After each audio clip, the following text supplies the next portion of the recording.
make sure. Yep. And it's just a And great way to end the all right. season. Like you So, said, kind of and we're manage up. the pressure of last year. Or we can change access points there on top of there, Okay. the old one, and you get NC Wi-Fi back. The Stallions with just Whatever. I mean, that would Try probably. that. Yeah, let's do that while we've got a few minutes. kind of clicked a little bit later than we thought it You would. need me to do something? But now that they're really starting to play no. some good soccer. You gotta move in though. I'm not that thin yet. Oh, sorry, but you I'm know, not climb butter to the thin. top up there and stand up there with an umbrella? Or? No, it's up here. Oh. I just have to find it. All right, so you guys are good for a minute. I'll leave my phone there. Thank you very much. Here's the old one. Here's a, we need to find a new one.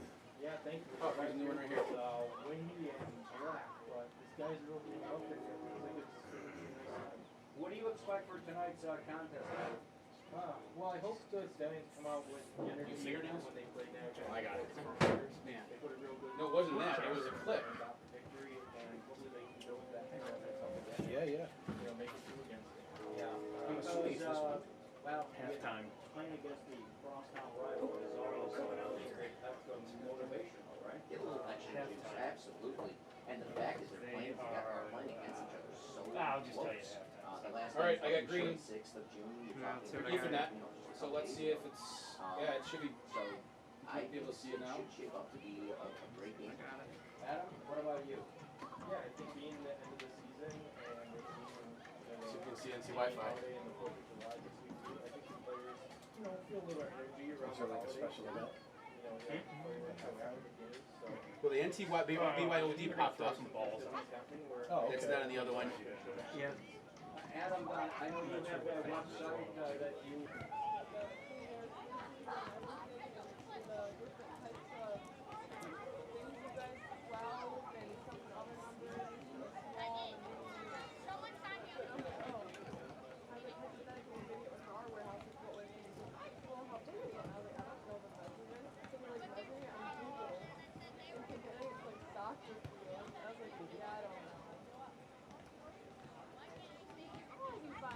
I just know this guy. What's that?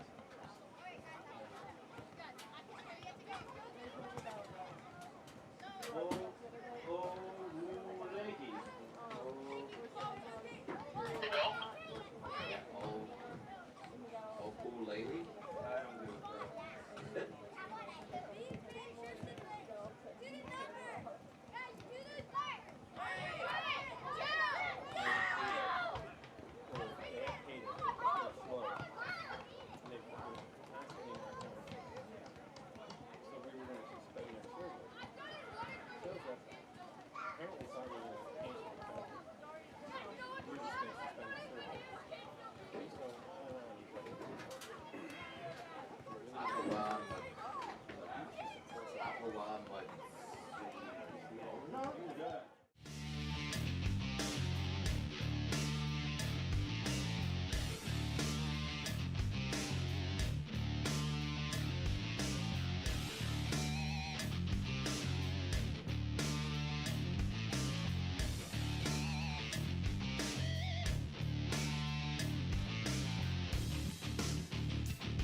Teams are just getting out there. They'll have 30 minutes, 29 minutes and 55 seconds to be exact, and then we should get this game underway.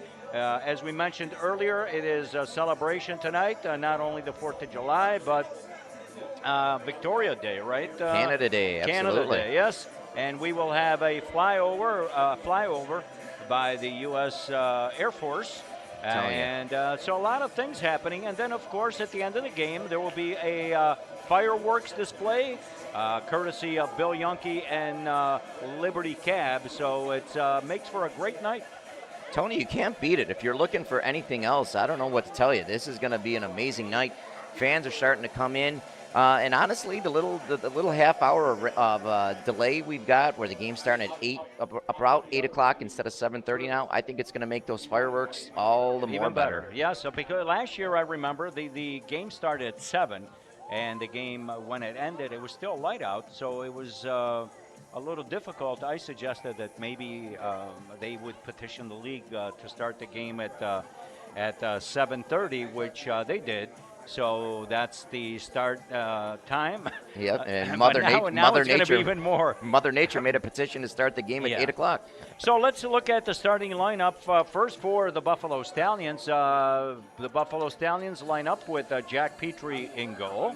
Also Jason Hernandez, Ivan Vangu, Alec Axel Lazoya, Anai Diadu, Max Voyer, who has caught fire and is the leading scorer, one of the leading scorers not only in the league, but obviously the Stallions. And Riley Quinn, the captain, is in there, as well as Logan Debo, Sam Lamondola, Andy Loomis, and Tyler Warmington. That is the starting lineup for the Buffalo Stallions. For the Niagara 1812, coached by David Hesch, is Carson Provenzano in goal, Dominic Massaro on defense, Drew Lardini at forward, Juan Cardona Bellacarzar at midfield, and Alex Ward. So the Lardini brothers are on the field together for the Niagara 1812, and I happen to seen them in action. They're very dangerous players. Drew plays in the BDSL with the Buffalo Stallions in the Premier League, and he has played very well after coming back from an injury. Last year he had an injured knee that he had to rehab. He goes to St. Bonaventure University, and unfortunately because of his knee injury he was not able to play. And then his brother, his younger brother Luke, who is I don't know if he's a senior. He might have been a senior at. I believe he just graduated. Yeah, he just graduated from Newport. Is also an excellent player who came on late in the season for the Niagara 1812. So those are two players that the Buffalo Stallions defense will have to keep tabs on now. I'm telling you, and the Liardini family, they are just synonymous with Newport soccer. I mean, they have, I remember, back when I played for Niagara Falls, we were playing against Andy Liardini. I mean, they're the family just, everywhere you look, there's a Liardini somewhere at Newport soccer. A great family. So to see Luke and Drew playing here today, they're just continuing the traditions of that family. And I think it's gonna be great. I think you've got chemistry there with them. 1812 has been playing a little bit better lately. So I really think it's gonna be a great game. And like you said, with it being a crosstown rivalry, if you can't get up for this game, what game can you get up for? Right. And most of these kids, they know each other, so it's for bragging rights. Oh, 100%. Doesn't matter where you are sitting in the standings. Doesn't matter if you're fighting for first place or fighting for last place. When you're playing against crosstown rivalries, you're playing against, I'm sure some of these guys have played travel leagues together, little leagues together, house leagues together throughout the years. This is one that I'm sure at the beginning of the season they had circled on their calendar. They want to win. And, of course, the coaches as well. David Hesch, longtime coach in the Western New York area, has coached at other places, including now where he's the assistant coach at Niagara University, and Rudy Pompert. They know they know each other very, very well. So it makes for an exciting game, and hopefully we'll have good play. And this crowd is really starting to come in spite of the early rain. But as we mentioned, we're in a rain delay. The teams are now able, after a half hour because of the lightning rule, they're able to get out there and practice, and in about 24 minutes they should get things started. I want to go over the referees for tonight's game. We have in the middle is Timothy Schmidt as the assistant referees. Douglas Clayton, Mason Cruz, and Chris Capitumino will be the fourth official on the sideline. And we're going to thank some people who've made it possible. Of course, the Buffalo Stallions for allowing us to do these games. Also want to thank Joel and Spencer for all their assistance in running the cameras and so on and so forth. And also to you, Larry, for sitting in with us these few games. Hopefully you have enjoyed the experience. Tony, it's been phenomenal. Thank you for thinking of me, for inviting me. It's been great. Like I said, if you ever need a hand with it, feel free to call. It's been fantastic, especially getting to see it from a different side. And we thank Adam again. Adam sat in with us before, and now tonight he's going to do sideline duty. So we're going to have a good time tonight, and hopefully the play will match the enthusiasm that is out here tonight in this field in North Tonawanda as we await the start of this game. We're going to take a quick commercial break, Zach, if you want to take it away for just a couple of minutes, and we'll get game delayed until 8:15. Yes, indeed. So we'll take a quick break and go back to the station. You're listening to Buffalo Stallions Soccer on Hometown 1340 WLVL. Right.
indeed, we're back in North Tonawanda awaiting the start of tonight's matchup between the Buffalo Stallions and the Niagara 1812. We are on a weather delay, but things have cleared up, and looks like we're going to have a perfect night for soccer and fireworks and all the All kinds of pomp and fun. circumstance that goes on tonight. This is really of gonna course, be a great night. Great celebration tonight.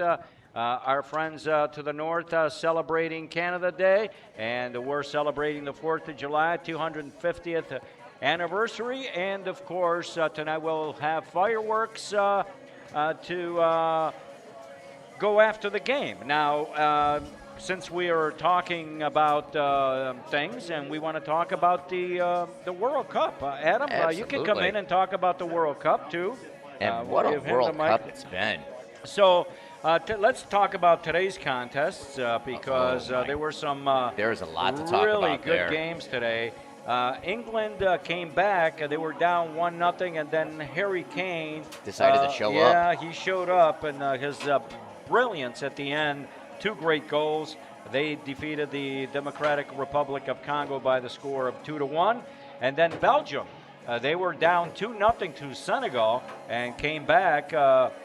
Surprised to me because I left the house. They were 2-0 and they won. Apparently, there was a controversial late penalty kick that did them in. And then tonight, the big game, just about 8 minutes from now, it will be USA against Bosnia and Herzegovina. So, what do you guys think, Larry? Oh man, the Democratic Republic of Congo, they played their hearts out against England. Again, they scored early in that game. Looked like it was going to kind of hold the whole way, but England just kept pressing, especially the way they played in that second half. You got that feeling it was only going to be a matter of time. But again, a game that they're always going to remember. And then what a way for Senegal to lose. I mean, you're up 2-0 against a Belgian team. I think the first goal was scored in the 84th minute. The tying goal, I think, in the 88th minute. And then I guess it came down to a PK, but it was called in like the 119th minute. Wow. Like really, really late in the game. Just heartbreaking. Adam? Yeah, games like that, unfortunately for those countries, you can't wake the beast. And as we saw in the England game, Harry Kane just woke up. The whole English team woke up. And once you get one, they ride that wave. Oh, yeah. And it's the same thing that happened with Belgium, too. 2 goals in 2 minutes, and then they get the winner in extra time. I mean, you got to find a way with these small countries, even though you might be losing possession, even though you might be losing in opportunities, to just find that will to finish the game. And whether it's fatigue setting in or just the lack of being in that big stage, you wish they could have pulled it out just for the upset and how big of world news it would make. But kudos to Belgium and to England for moving on. You know, those are countries people predicted early on to go pretty far. So we're seeing what may have been expected, but shocking results to say the least. Well, the one thing that we've learned is that the powerhouses of the past are having a hard time. They're winning, but not very easily. Maybe not the powerhouses of the present. Yeah, I mean, you've seen 2 groups already. The top 1-2 teams are out with the Netherlands, Germany. Yeah. Right, so, I mean, there are some upsets happening, but yeah. And even the other day with Brazil, I mean, it was a 1-0 game, and I mean, they You're seeing a They lot of late struggle. comebacks. They Absolutely. And even with the expanded number of teams this year, you're seeing a lot more balance. I mean, how many African teams have been tonight? We're talking about a USA victory and them on to the round of 16. But So I've had this thought in my head that I believe that before long, maybe not this go around, but an African team is going to win the World Cup. 100%. And I feel like especially this World Cup, they have represented very well. Again, even in that game, the Congo game earlier today, they had a chance. I think it was the 50th minute, 56th minute. to really go up 2-0 and just could not put it in the back of the net. I think that changes the game entirely. But Senegal, Congo, all the African countries have really, I felt, represented very well. And I agree. I think it's only a matter of time before they break through. Does anybody want to give an opinion as to why they think that will happen? I think one's their fitness. They're very fit and very knowledgeable teams. I was actually fortunate enough to go to the Senegal-Iraq game in Toronto this past Friday, and just the speed of Senegal and how clean they played. Now, granted, Iraq went down early in that game to 10 men with a yellow or a red card, in like the 11th minute of the game, that really put the pressure on them. But Senegal went right at them, and it took them a little bit to get going. It was only 1-0 at halftime, but second half started, and it was boom, goal, and soon you're looking up and it's 5-0. So, I mean, they really took it to them, and I think you're seeing Congo, you're seeing Cape Verde. These guys are fit, and they're being coached very well to their structure and what makes them work their best. My feeling is that I believe that the reason is that the kids in those countries are playing soccer where our kids are playing video games. 100%. Okay. I'm glad you said it, Tony, because I was going to say it. And you could just see that it's you could call it catching up. You could call it putting more into their programs, their national programs. But I agree, they're hungry. Right. They want it. Where you get some of these, the European countries, the Americans in general, call it getting a little lackadaisical, maybe. But yeah, these African countries, you can tell this year they're going for it, and I think they're only going to get better and better and better. Yeah, in today's day and age too, with media, I mean, anybody anywhere can get exposure. And if you're making a statement, if you're showing up and you're, ahead of everybody else, you're going to stand out, no matter where you're from. So I think these African countries are, like you said, catching up. Yeah, and I mean, a lot of these players, they're looking to get on, catch on to teams elsewhere, whether it's in the Premier League, Serie A, wherever. They're looking to be noticed, and they know, in a little way, this is almost their audition to get on to some of those. If they're not on a professional league already, they're looking to get onto a better professional league. And this year, especially with the expanded number of teams, it allows for a few more African teams to be represented, and you're seeing it pay off for them.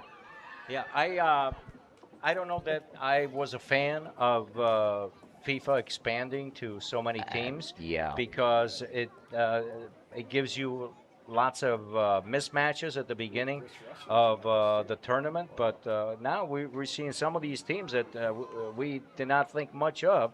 They're really doing very well. Can we talk about France and their roster, what it looks like? If you want to scare every other team in the World Cup, I mean, they are. I'm in a couple brackets. I predict it's going to be Argentina, France in the finals. And France is just so deep everywhere. Like if they have a weakness on this squad, I don't know what it is, and I don't think anybody else knows. They can score, they can defend. Their goaltending is great. Midfield is outstanding. I mean, they've got stars on every single position. And not only that, their bench is almost just as deep. You look at their bench, they could come up with a bench team that could beat a lot of these teams in this World Cup.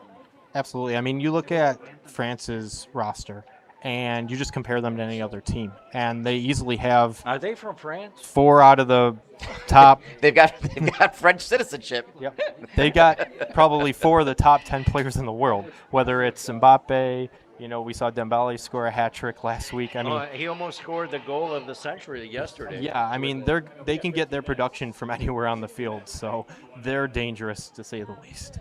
Well, that's so. Let's just one final wrap up on the World Cup. Who do you think, Lair? Who's going to win?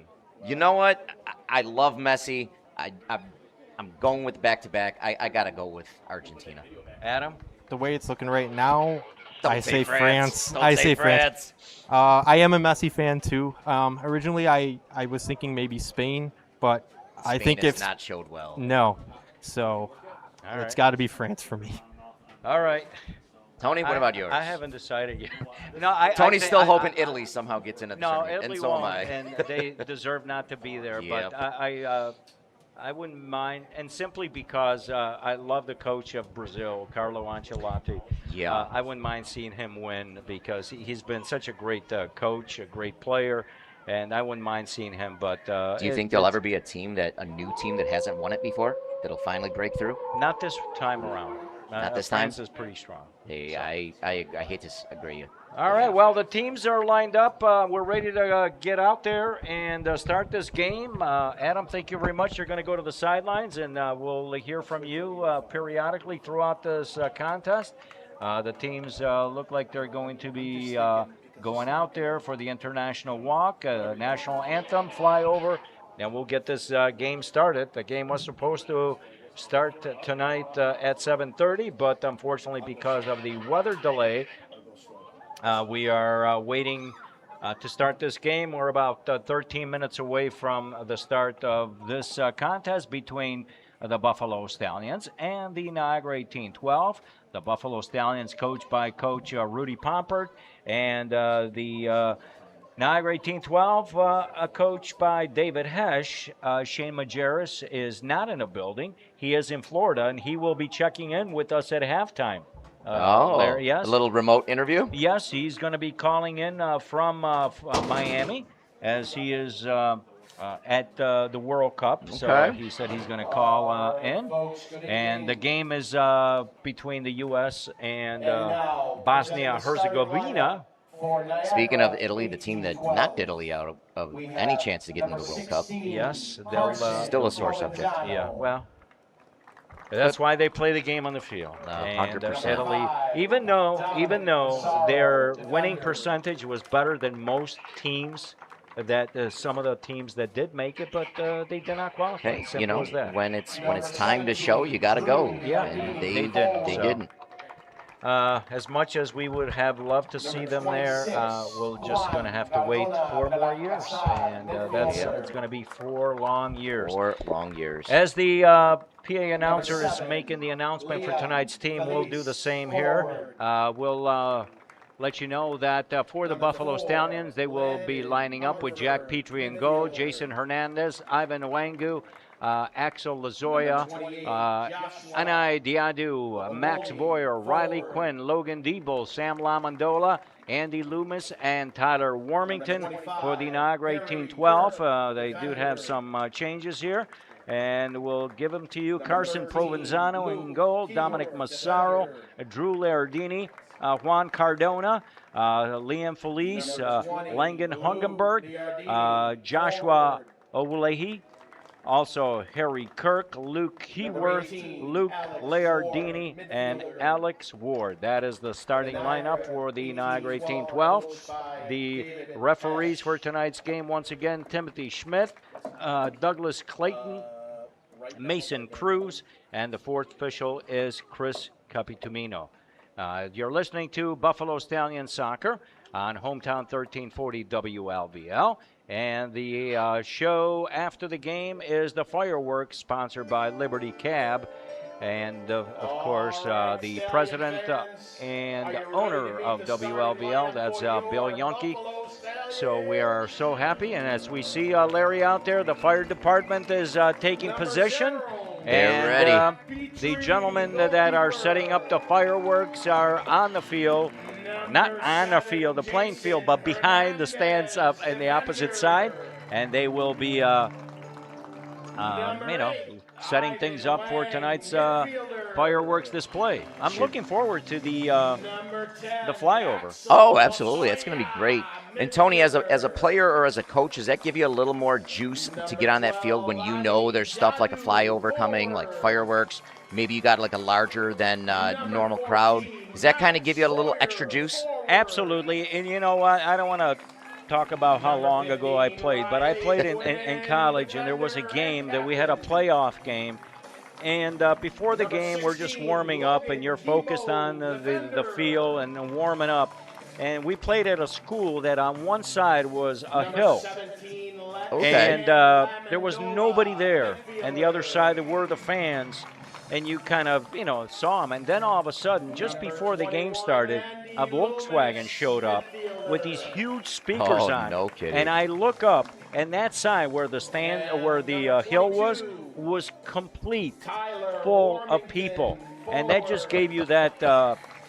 It just gives you the adrenaline. Oh, absolutely. Even more so because you see so many people, and you want to play well, and so it does. The nice crowd that we have here on hand, and all the festivities are going to be, I think, a motivating factor.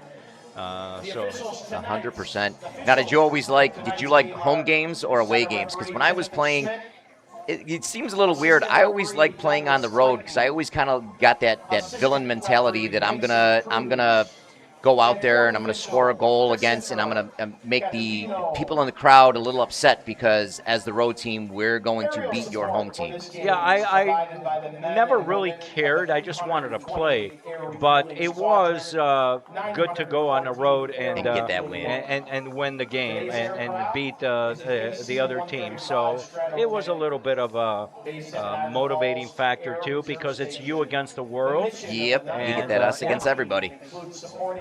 Absolutely, and I always love that.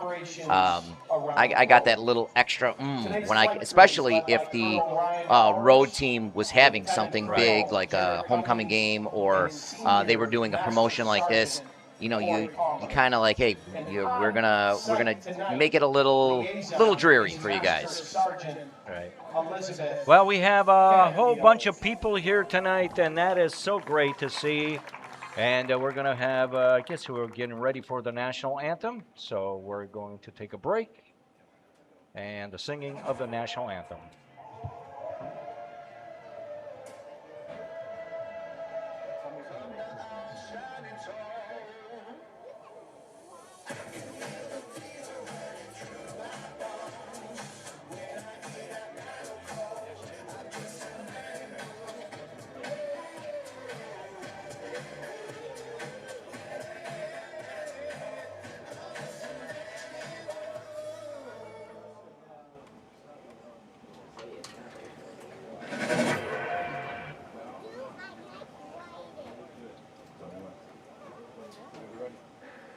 Fans, we ask that you please rise as you are able and remove your hats for the singing of the Canadian and U.S. national anthems as sung by Kayla Hume.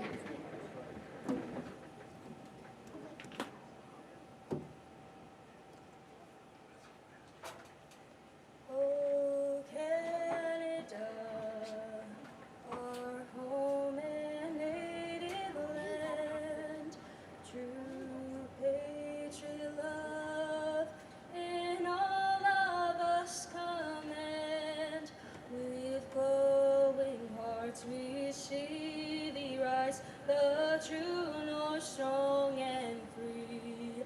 From far and wide, oh Canada, we stand on guard for thee. God, keep our land glorious and free. Oh Canada, we stand on guard for thee. Oh Canada, we stand on guard for thee.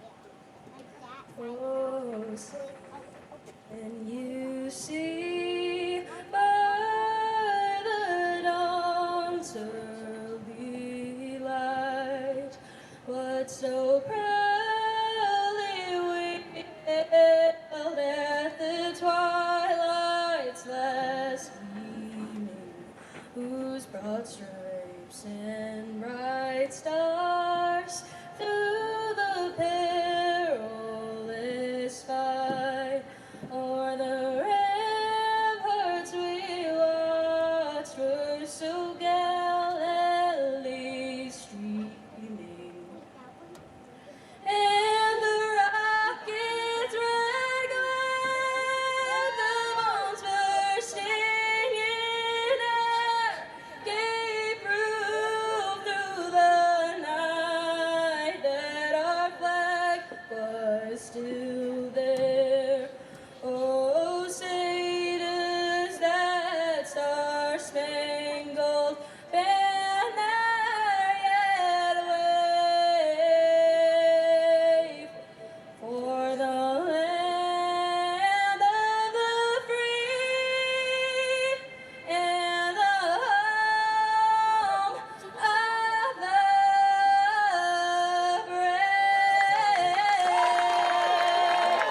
the Canadian and U.S. national anthem.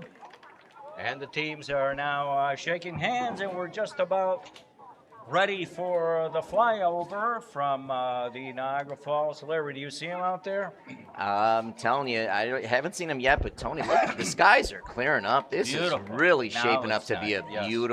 a beautiful game, beautiful evening game. Absolutely, absolutely. And again, that little rain scared us a little bit. Maybe might have kept a few people away, but Well, it's nice that the stands are. I was going to say, if it kept them away, I hope they're turning around and coming back because it's going to be a great night for Great soccer. night, yes, indeed. And we have somebody from the Niagara Falls Air Base probably directing traffic down here. I saw her. And the referees are in the middle of the field with the captains. And shortly we'll get this game underway. Larry, just want to let you know there is no extra overtime pay for this. No overtime pay? No overtime pay. Wait, you mean we're getting paid? Yeah, yes. Weekly. Weekly, very weekly. Very weekly. Spencer thought he's going to be able to get some drinking money out of this today, but that ain't going to work. Yeah. Nothing, guys. What do they say? If you're getting nothing now, you know what? I'll double it. All right, we'll see what's going on. Teams taking pictures. We're waiting for the flyover. It should be, they told us, at 8:15, so we're at about 2 minutes away. These guys are usually right on the money. Oh, absolutely. When they say they're going to be there, better believe they're going to be there when it's time. Yep. I mean, with these planes that they have today, they could hit an ice box from 500 miles away. Oh, I'm telling you. So proud to be an American on this on this Independence weekend. Oh, I'd be back teaching school if it's Memorial Day. No, please don't. Let's not rush things along. Adam Hustle is setting things up, and he does a great job. All right, I think we're just about getting ready to start. We're waiting for the United States Air Force to do their flyover, and then we'll get rolling on this final weekend of regular play here in the NPSL, the Great Lakes Conference, where Erie is dominating and has dominated throughout the year. They are 10 wins and 1 draw, no losses. They really have done a great job. And the Buffalo Stallions are trying to go out on a winning note this year and trying to match their inaugural season last year, where they had 3 victories, and they're trying to at least match that, Larry. Yeah, and again, it's when you're playing against a team that you know very well, a team that's so close, Where's it at? standings go out the window. Is it coming from You this did, side? like you said before, this is just for bragging rights.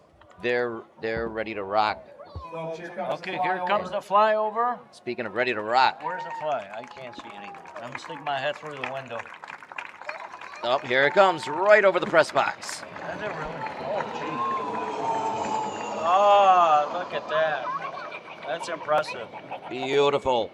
All right, that's a C-130 coming at you, ladies and gentlemen. Just like being in Ralph Wilson Wow, Stadium. that's impressive. Very well done by the Buffalo Stallions organization for really doing a great job getting tonight organized. And the game is underway between the 1812 and the Buffalo Stallions from North Tonawanda High School. Tony Ucuto with Larry Monahan, and you're listening to Stallions Soccer on Hometown 1340 WLVL.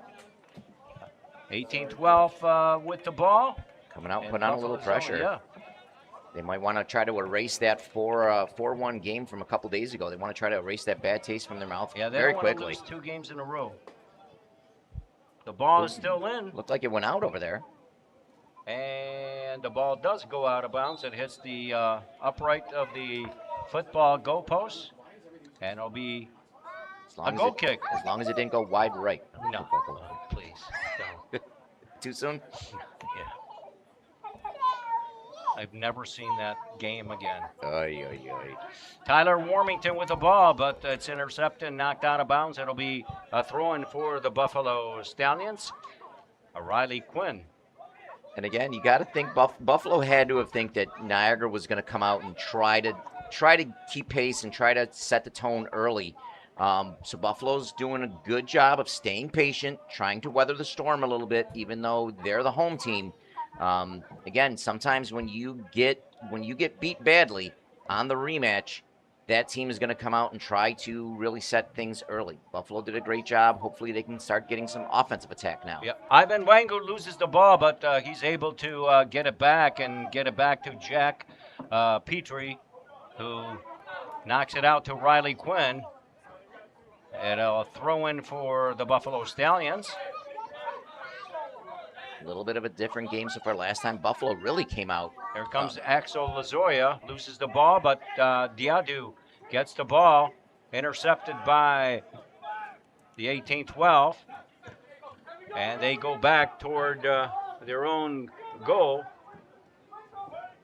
And Landon Hungerford knocks it down the field. Debo back to Jack Petrie. Just getting underway. If you're tuning in, he says, well, the game should have started 7:30. Absolutely, but we had a downpour, thunder, lightning, heavy winds.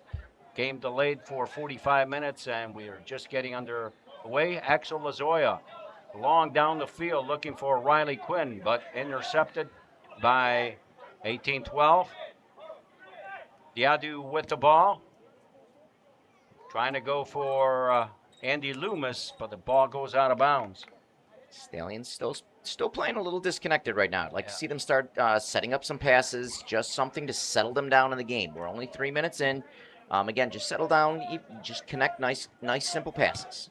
Build from that back line. Here comes Lazoya to Lamondola. Back to Riley Quinn. There we go. Settle down a little bit. Back to Lazoya to Ivan Wangu. The Stallions looking for some lanes to get that ball to. Got to stay patient. Don't rush an attack. If it's not there, find another one. Debo looked like he was going to go long, but thinks otherwise. There's a foul as Riley Quinn is taken down. That'll be a free kick, just a little bit inside midfield. Couple of slips on the field early on. Looks like the footing might be a little bit of an issue, but hopefully, again, as they play, as they warm up, field's going to continue to dry.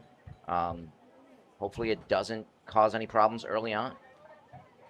Jason Hernandez with the throw-in to Sam Lamondola, who unfortunately first touch lets him down, and that's a throw-in for the 18-12.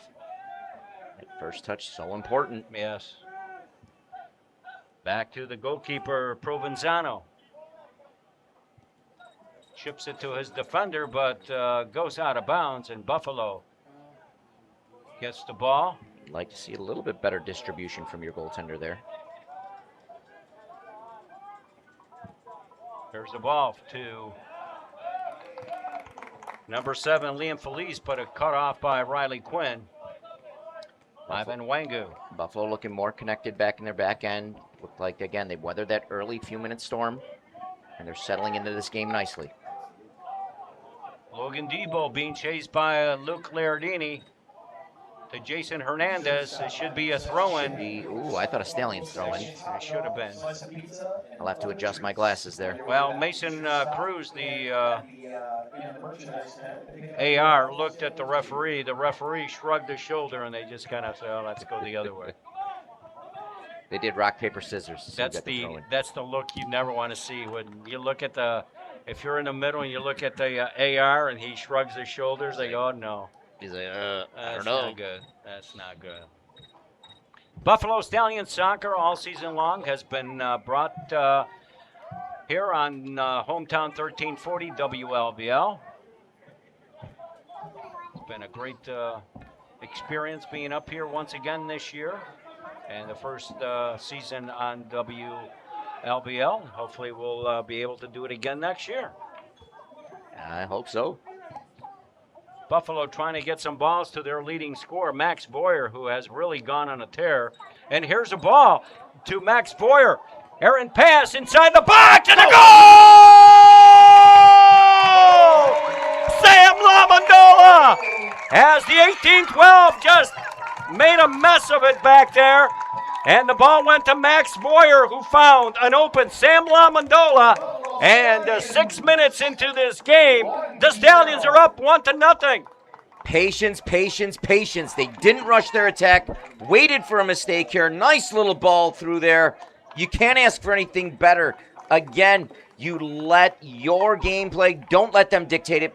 Beautifully done by the Stallions. Yeah, that just an errant pass on the back by the 18-12, cut off by a very alert Max Boyer, and he had his head up on the swivel and was able to find a streaking Sam Lamondola, who with his left foot put it past goalkeeper Carson Provenzano. 1-0 Scored by number 14, Max. for the Buffalo Stallions. How quickly a mistake can end up in the back of the net when you're playing against two teams like this. Great to see that the Stallions were able to jump on it. Hopefully, let's do it again. There they come again. Anai Diadu. And now back to Felice, who gets the ball, cut off by Axel Lazoya. Errant pass goes to Ivan Wangu for the Buffalo Stallions, to Sam Lamondola. Buffalo kind of falling into a nice phase here and knocking that ball around. A long pass. And here's an overlapping Jason Hernandez who cannot get it. And that'll be a throw-in. Correction on the Buffalo Stallions goal. I'm telling you, just playing patient in that back line, setting up lanes, setting up through balls. It's so important for teams to do. You want to make sure, especially if a team is starting to dump and chase, don't get into that poor play. Really set up everything from the back line, from the midfield, because that's where you're going to win games, from the midfield. Great way to start tonight's game by the Buffalo Stallions. 6.5 minutes into this first half, and Sam Lamondola does the honors. Here comes the it looked like it was going to be offside. Here comes Felice, had the ball, but offside. Almost a similar way to how last game started. I believe Stallions' first goal was, I think, 19 minutes into the game. Yep. So a great job for Buffalo to score even quicker. Put the pressure on Niagara again. Make sure, you just lost to this team 4-1 and you give up an early goal. That mindset can get rough very quickly. And Buffalo is just knocking the ball around. They're getting some confidence out there. It looks like Sam Lamondola is all over the field tonight. And good. Funny how an early goal can give you a great amount of confidence. Riley Quinn knocked that ball away. It'll be a throw-in for 18-12, taken by Dominic Massaro. Inside the box. And it will be a corner throw-in. I thought it went over the end line, but it didn't. I did too. He's a lot closer than we are. I'll give him the benefit of the doubt. For a change. I was going to say, for a change. There's a throw-in.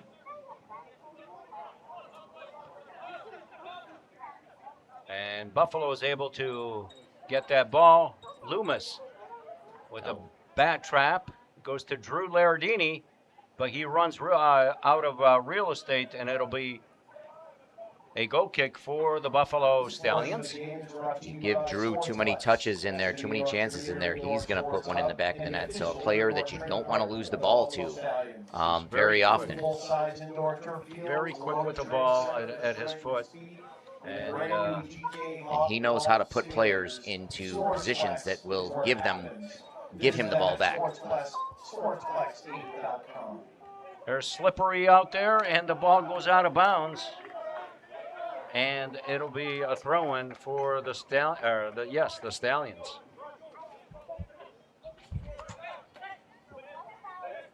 Dene Diadu to Axel Lazoya for Tyler Warmington, who turns and swings it wide to Jason Hernandez. Back to Axel Lazoya. Logan Debo with the ball at his foot. Looking for a teammate, he finds Ivan Wangu. In his own half of the field, Ivan turns back, and it's back to Debo. And Buffalo's just very... Uh-oh. No. Might have spoke too soon. No. But Debo good lost the recovery. ball, but good recovery. Little mistake. You've got 3 players back there, too, that helped on the recovery. That's what it's all about. Nice over the lap ball. Over the top. Oh, there's a collision inside the box, but what's going to happen here? N.I. Diadu A little too aggressive. ran into the goalkeeper, and Let's look at the Provenzano replay. is down. I don't know. Looked what's like it happening. might have been able to be avoided. Ball comes in over the top. Almost a Just bang never bang stopped, play. yeah. Never stopped. Did look like at the end he tried to go over the goaltender. So he tried, couldn't stop, but tried to avoid it as best he could. Looks like he might have gotten hit in the head. I don't know that N.I. Diadu tried to do that on purpose. No. But there's a long ball by Ivan Wangu. Nice ball Ball over goes the top. inside the box. He goes down, and he's just... Yeah, he holds. You can tell at the end he holds up a little bit. Maybe tries to dive over the goaltender towards the end there, so he's not taking the full brunt of it. Just a little bit of a bang-bang play. Well, the good news is that Carson Provenzano is up, and looks like we're going to be able to continue this game. Always good to see. You never want to see any player go out, especially the goaltender. 12, almost 13 minutes into this first half. 1-0. The Buffalo Stallions leading the Niagara 18-12. Long goal kick goes to the 18-12 player, but he loses it, and the Buffalo corrals the ball. I tell you, Sam Tony, ever Sam since they scored Lamondola. that goal, ever since Buffalo scored that goal, sorry, Tony, but they look confident. They look like they've almost kind of taken the fight a little bit out of the Niagara team. Little long ball there on the outside. Throw in for Niagara. It is a throw-in for Niagara to number 18, Alex Ward. Lairdini. And now it's shipped to the right side to Felice. He has a man on his right, but doesn't see it. Now he tries the heel ball, and it does connect. Here comes Ward with a long kick inside the box. It's saved by Drew Lairdini, who knocks it up top of the 18. Here comes the cross inside the box, and it's cleared away by the Stallions, but 18-12 maintains possession. And now good defense by Buffalo, but again, They're holding. Juan Cardona is able to get that ball, and here he comes Cardona. He shoots, deflection to Jack Petrie, who makes the save. And that ball was hit hard, but it deflected, which added to the difficulty of that shot, Larry. Absolutely. Buffalo's holding good form on the back line, but like you said, a little bit on that last couple minutes, a little bit of a tough time getting it out of their own end on the transition. Some bad Here's the giveaways. ball for Diadu down the left side, being chased by Massaro. Diadu loses possession of the ball, and we're going to have a goal kick. Yeah, that's what I thought too. He had a great run, but Dominic Massaro was able to make up a lot of ground, and the ball went off of Diadu.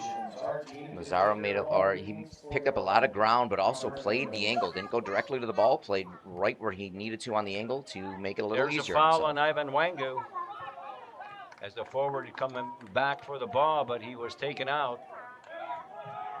Buffalo scored that Joshua. early goal. You want to make sure that they don't maybe fall into a false sense of security here. Yep. Go for that knockout blow. Go for make it 2-0, make it 3-0. We've seen too many games in the World Cup today where an early goal doesn't hold. Let's hope that's not the same fate for Buffalo. No. 2 goals, they say that 2 goals is the worst lead to have in any sport. Yeah, but I'd still love to take it. Yeah. Okay, here's Cardona with the ball for the 18-12. Place it back to his defender. And long ball to the right side for Liam Felice, but the ball sails over his head, and it'll be a throw-in for the Buffalo Stallions. Niagara seems like they like playing that long ball through, whether it's on the outside or up the middle. Stallions, I feel like, have done a good job of taking it away. Got a little dicey back there's there. a foul. Buffalo's getting a little dicey with some of those passes on the back line lately. And I think that leash is going to be shorter on Diadu because that's the second foul he's committed. Yeah, almost a little too got a little too much energy for this game. Somebody's got to get in there. That's where you get your captain or somebody to settle them down. Let them know that, hey, we need you. Just pull it back a notch. Cardona will take the free kick for the 18-12. Chips inside the box, but not a very good free kick. And Buffalo gets possession. Riley Quinn slips away. Here comes Lazoya to Loomis. And now up the field to Warmington. But Cardona, good defense, is able to take the ball away for the 18-12. It's again another speed on the back line for the 18-12. Here's a recovery. long ball by Hungerford, but it's headed out by Jason Hernandez. Cardona with the ball. Chips it inside the box to Lardini, but cannot connect, and it'll be a goal kick for the Buffalo Stallions. You're listening to Buffalo Stallions Soccer on a Hometown 1340 WLVL. Tony, to give a little bit of a quick update in the U.S. game, it looked yeah. like they scored a goal, but it was ruled offside with the VAR. So here's an errant pass by the Stallions, and the defense is able to clear up the mess. Massaro to Cardona to Lardini on the left side. Lardini fakes, comes inside, the shot stopped by Vangu. That looked like a handball on. Yeah, no handball, and then people are just getting wiped out inside the box. Looks like a game of rugby's broken out down there. Warmington saves the ball to Max Voyer. Oh, he just got nailed. If the refs aren't careful, this game look at is going this. to get We have some chippy. pushing around out there. We have pushing around out there. Max Voyer getting into it with the defender Dominic Massaro, and also with the Langdon Hungerford. As a referee, you almost got to give yellows on this. Get the game back and under control. I mean, it's going to get chippy very quickly. Yeah, the ball was going out of bounds, and then Max Voyer was taken out, and then Langerford was standing over him, and then Massaro comes in to have a few words with Max Voyer. Crosstown rivals. Yeah. Lazoya with the free kick at midfield. Deep inside the 18, and it goes out of bounds over the end line. It'll be a goal kick. Now, Tony, you've got you're a referee as well. Do you ever notice when things start to get out of hand, starts to get a little chippy? Absolutely. Is there something that you tend to do as a referee that can kind of settle the game back in? Yeah, you just have to, you have to be firm and just tell them that this is not going to, it's not going to work here tonight. Maybe it went, the ball went out of bounds. Yes. You just have to be firm. You cannot, go over there and try to be nice, because when you try to be everybody's friends, usually it comes back to bite you. So you just have to go out there and say, hey, you know what? This is your free one. Yeah. And after that, there's going to be consequences. I agree, and hopefully that's what the referees were saying down there, because I agree with you. If not, things could get ugly. And there's a push from behind there, nothing called. No call on a play. A blatant two-hand shove. Max Voyer was just taken out at midfield, but the referee, Timothy Schmidt, says, no, I didn't see it. And you could see that Max Boyer is getting a little bit hot under the collar. And I don't blame him. And I will not be surprised if there's going to be cards and or more in this game tonight. I mean, we'll look at it later, but a blatant two-hand shove as Max goes up to take that header and bring it down. You can't play like that. And I feel like if as a player, if you see a weak referee out there, you're just going to do more and more. And if you know that he didn't call that, and no, it's another foul call, which. But again, if you don't call that two-handed shove, how are you? Yeah. Ugh. I'm gonna Well, hold back. Well, it looks like we have an injury on the play. It looks like it is Owulehi is down on the field. Again, hopefully it's nothing too serious. Can't and see the from up trainer here. coming out there. Can't see from up here what he's grabbing. Hopefully, maybe a cramp. You really hope that it's nothing too serious on players when they come down here. Yeah. But Tony, The did you trainer is out there. It looks like number 28, Joshua. Did you happen to see what happened when he went down? It didn't look like too bad of a play. No, it didn't. But maybe we'll get a chance to look at the replay. It could have been something. Could have been something that maybe it was just unfortunately got stepped on, just took a bit of a tumble. A little bit awkwardly. Again, when you see a player go down like that, the only thing you can think of right now is hopefully it's not too serious. Hopefully we'll be seeing him stand up, run it off a little bit. It's what you always want to see, no matter what team you're for. You had a score. You said that these U.S. team. I'm getting text messages from my wife. She's being my announcer today. Okay. She said it looked like at about the 32-minute U.S. scored, but the goal might be offside. They looked at it through VAR, and it is offside. It was called back, no goal. Didn't see who, didn't get the who scored it, but it is still 0-0. They're at about the 39th minute right now in that game. If it's happening in Niagara County, you hear about it here. Join Eric Cook and WLVL News Director Hank Nevins every morning on Wake Up Niagara, weekday mornings at 6 on Hometown 1340 WLVL. As the trainer is still out there on the field, working on Joshua Owulehi, and he looks like he's up and he's grabbing his right shoulder. Hopefully it's not separation or a broken collarbone or anything like that. I had that happen to me as a player, and it's one of those where when you first do it, it's like, okay, I can run, and you take about 3 or 4 steps afterwards, and like, okay, my shoulder's just, it's done. And you instantly hear that pop, you instantly hear that break, and it's not the best feeling in the world. So hopefully, looks like he's grabbing it, looks like he's kind of moving around, trying to loosen up a bit. Hopefully it's no break, hopefully it's nothing too serious. It looks like he'll be okay, and once the ball's put in a play, I'm sure the referee will wave him in. And we're back playing as the Stallions control the ball. Riley Quinn long down the field for Tyler Warmington, and the ball is headed out by the defense, but let's see, Lazoya could not get it.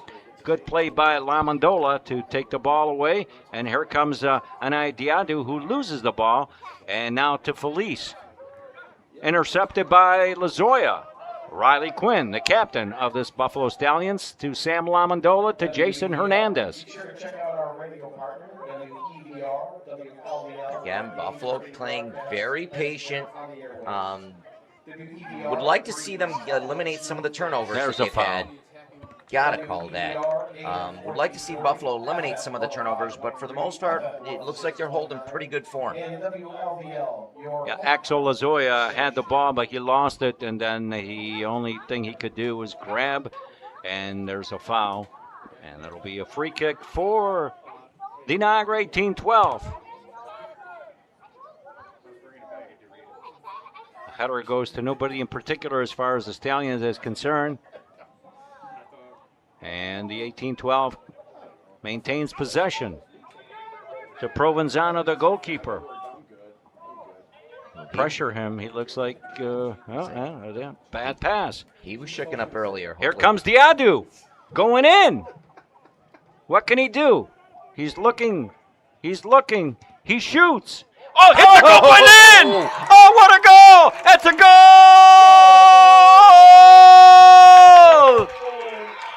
Diadu Caught the goalie by surprise and a backflip that I could never do. Wow, that was a innocent-looking shot. He took the ball about 30 yards out and went in and looked like he was going to make a pass to Andy Loomis. Instead, he turned back and with his left foot came across and took a shot, hit the bottom of the post, and went into the other goal post. And now the Buffalo Stallions are leading by the score of 2-0 on a goal by Diadu. And again, you could just see him dribbling, almost like it looked like he just kind of flung it towards the net in frustration because he didn't have anything. And, you know, there's no such thing as a bad shot on net. No. And that one found the post, found the back of the net. And like you said, it's 2-0 now. And the Stallions on the move again. Ane Diadu puts the Stallions up by the score of 2-0, 27 minutes. A shot off with his left foot off the goal post and one to the opposite post. And now the Stallions are up 2-0 and feeling pretty good and a little confident out there, but not overconfident. And here's a bad pass, but we thought that maybe Andy Loomis would be able to get it, but he could not, and it'll be a throw-in. And Cardona controls the ball for the 18-12, and they're really scrambling out there trying to do things. And the ball goes to Layardini and now to Hungerford, who just blast the ball to nobody in particular. And I have a feeling that Hungerford is going to be in a book before long. Yeah, he's making some He's very, getting very frustrated, and he's going after Max Voyer. And that's the thing. When a game it starts to get out of hand or has the potential to get out of hand, it only makes you more frustrating. There's a ball down for Riley Quinn, who goes inside the 18. He shoots it with his right foot, but wide. I think maybe he might have been better off taking a shot with his left foot. I agree 100%. Here's a great long ball down the field. He headed to himself, and he beats the defender and then tries a shot with his right foot. Should have really been his left. Got to come across with the left. Even if you don't put it on net, you're hoping maybe you get it to roll by the 6 or across the 6 and somebody can put it in on a rebound. Felice tries to pass the ball inside, but knocked away by Riley Quinn. And Liam Felice leaves it for Dominic Massaro, right at midfield, throwing for the 18-12.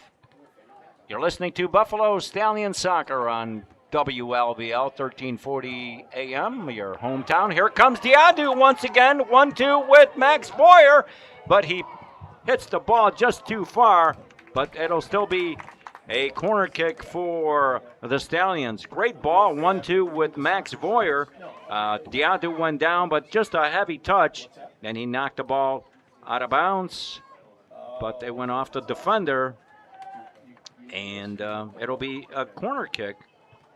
Good recovery off the back line by number 24. And Lazoya, I'm sure, will be looking for Max Boyer, who has been incredible in the air. Here's a corner kick. Inside, but not high enough. Hit out by Hungerford. Here comes Lazoya. Tries to cut the ball through. What is he calling? A foul or a corner? Dealer's choice. 5 looked like he was an offensive lineman out there and just got his hands up. Great ball to Lazoya, who goes in, tries to split the defense, but Dominic Massaro shoved him with 2 hands, and the right call made by Referee Tim Schmidt. Wrong kind of football out there. Now, Axel Lazoya with a free kick deep into the 18-12. Looking for a teammate inside the box. I think they had something set up for Warmington, but it did not work out. Headed out by, and here comes the ball to Lazoya with a shot, and just wide. Had a little bit more time than I think he thought he had. Would like to see him swing that back post. Again, if it doesn't go in, it'll maybe give somebody a chance for a rebound there. We have a substitution. Liam Felice is out, number 25. Tyler, no, that's number 2, Harry Kirk. Soccer shots. Just went in. Well, Harry Kirk was in, according to this lineup. But Harry Kirk looked like he was starting as a defender. But yeah, well, there's another, maybe his twin brother. Harry Kirk and Harold Kirk. So Felice is out.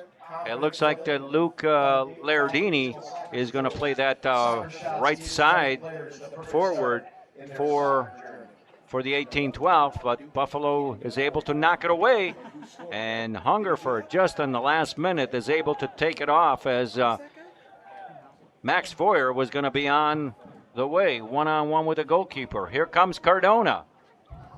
Being marked, but good backtracking by Diadu to take the ball away. Lazoya to Riley Quinn to Tyler Warmington. Here comes Riley to Loomis, and now Jason Hernandez to Sam Lamondola. Looking, back to Ivan Wangu.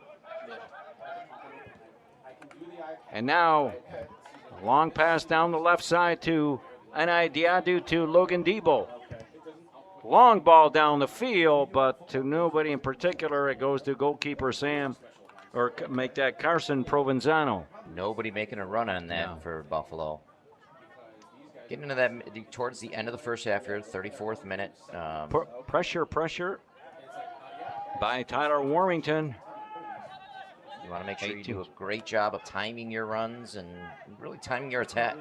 Good pressure by Diadu, and Dominic Massaro is down and looks like he's grabbing his ankle. And Diadu has to be careful because that's like his 3rd or 4th foul on him. And then again, Tony, are you a little surprised that with a lot of these hard fouls that we haven't seen a yellow card even come out for either team? No. And again, I just feel like that's a way that a referee, even if you throw the yellow early, as a player, it lets you know, all right, I can't get away with everything. But now he's going to be, I'm surprised he has not spoken to him because, again, this is pretty much like you can say a persistent infringement. It's like 3-4 fouls already that he has had. And looks like the 18-12 is going to make a substitution. Tapiqua, I'm going to butcher his name, Mudzu Harona is in, and the Joshua is out. Joshua Olinahu is out. And he was the one that went down a little earlier with the shoulder. Looks like his shoulder is not going to allow him to. All right, can we just call him Tapiqua?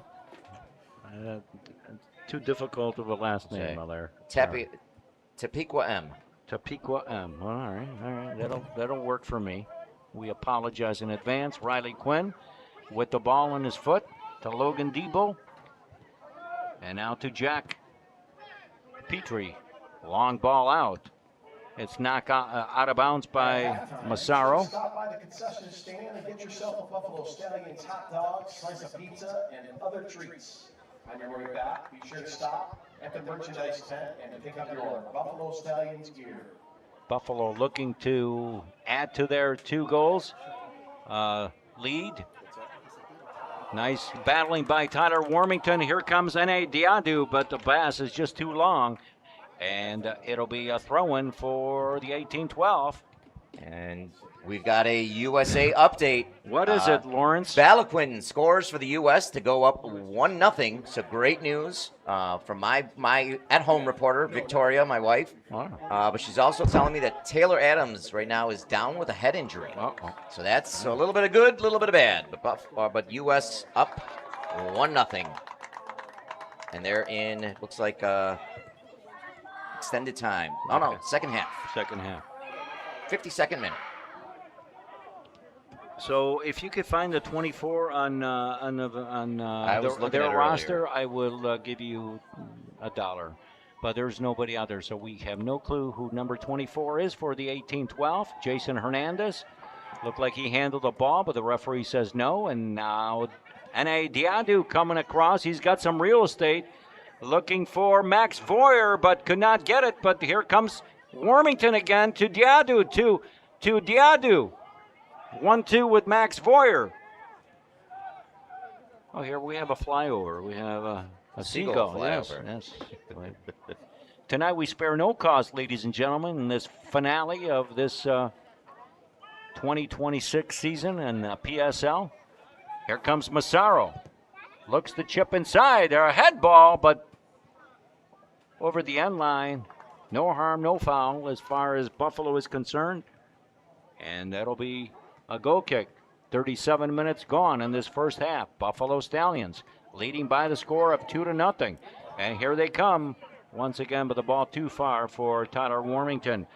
Goals by N.A. Diadu and Sam Lamondola. Sam Lamondola opening the score 6.5 minutes into the game, and adding another goal, N.A. Diadu at 27 minutes and 20 seconds to give the Stallions a 2-0 lead. Buffalo is pointing for a foul against 18-12. The referee says no, we're going the other way. And it'll be a free kick. Well, the good news is I found what is the good news? Their roster. The bad news is there are no numbers on their roster. Perfect. Still working on it. All right. You know. I thought you said good news that you saved $10 on your insurance from Geico by switching to Geico. Here's a long ball inside the box. Head ball. Here's the ball inside. And Jack Petrie's able to pounce on it as the ball was rolling around in the foot of Drew Lardini and Luke Lardini. But Jack Petrie was able to pounce on that. There's a free kick inside the box. And Lardini looked like he was going to be able to get a foot on it, but fortunate for Buffalo. Here comes Diadu. Overlapping Riley Quinn inside the box, but the flag is up. And offside. That looked like a very promising attack by the Buffalo Stallions. A great ball to Riley Quinn, but... surprise, surprise. I don't know if I agree with that at all. I don't think that was even close to being offside. No. That wasn't even close, but all right. Diadu found a streaking Riley Quinn. And here comes the 18-12, but broken up by Jason Hernandez. And it's 2-0 still in North Tonawanda on this night of celebration as we celebrate the 250th Independence Day celebration, also Canada Day. We had a flyover by the United States Air Force, and there's going to be a post-game fireworks sponsored by Liberty Cab and Bill Yunke. Here comes the 18-12. Good defense by Jason Hernandez, knocked out of bounds. Physical therapy, the official wellness and rehab partner of the Buffalo Stallions.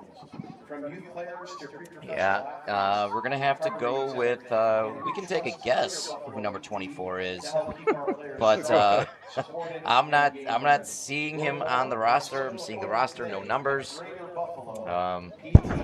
Maybe we add, we add number 15 and number 9 and find a 24 in there somewhere.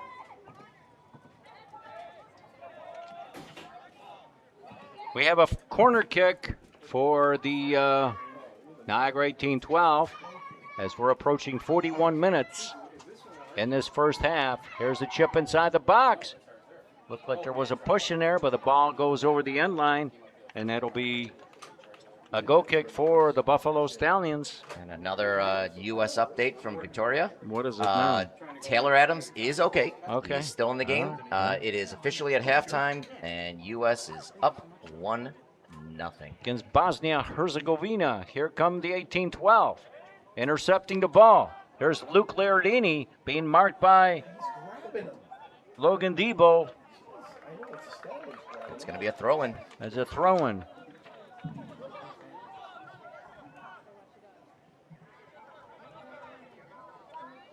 We're about the 42nd minute. Can Niagara maybe make a late minute or a last-second push here? They need to get something before the half to really make any bit of a game of this. All right, here is the throw-in, controlled by the 18-12. They're going toward their own net, and here they come to Lairdini on the left side. He chips it inside the box, headed out by Riley Quinn. Whoa. Swing and a miss. A swing and a miss. I felt the breeze up here. N.A. Diadu. Ball knocked out of bounds. And if you're Buffalo right now, just settle the game down. Go into halftime up 2-0, and you've been playing really well. The game's been physical, but you've met every bit of the physicality. So just keep it simple. Don't give up any big opportunities. Don't let Niagara have any life back in this game. All right, it is a throw-in for Buffalo at midfield. At halftime, we'll have Dave College, Western New York Heroes here. And we thank them for their service and everything that they do for our community. Jack Petrie with the ball. Buffalo leading 2-0. Looking to get this half over and go to the locker room, regroup, and come out and maybe pop in a couple more goals, Larry. Absolutely. Again, this is one. You've got your opponent down. Keep them down. Don't go into that shell. Try to get another goal early, whether it's late here in the first half or early in the second half, and really put the game out of reach. Good play by Riley Quinn to control the ball, but it's taken away by the 18-12. Cardona to the defender who's overlapping. Being watched by Axel Lazoya. And looks like a foul, yes. Foul on Axel Lazoya. That'll be a free kick for the 18-12. Tony, with this being such a chippy game, the only thing I'm worried about, last game of the season, referees, in my opinion, haven't done a great job of keeping control of this game. I hope this game does not turn into some ugly soccer with a lot of pushing, shoving as the game goes on. It could very easily happen, especially if Buffalo goes up by a couple more goals. And that would be just an awful Here's a way ball for inside the box. It's headed, and it's in! And it's a goal for the 18-12 as the ball was knocked inside the box. And it was knocked in backwards, and then the head ball by the 18-12, and we'll have to get the player, but there are so many bodies in there we couldn't figure out. Here's the chip inside the box. And it's headed actually by Buffalo, and it looks like it's number 18, Alex Ward with a header. But that ball was headed out by N.A. Diadu. Yeah, it looked and like right to the defender, or to the forward for the 18-12. We talked and about just playing, like that, it's 2-1. We talked about playing tough inside your own 6, and I think Buffalo might have went to the locker room a little bit early on that one. Got a little lackadaisical, I thought. A little bit of a sloppy header clear, but that was the thing that you didn't want to happen. Buffalo's been controlling a lot of this game. They've been playing smart. They've been playing solid soccer, but you didn't want to concede a late goal and give Niagara any sort of life going into that halftime. Looks like we're in extra time, but don't know exactly how much time. I didn't see the board being held up by the 3 minutes. 3 minutes of extra time.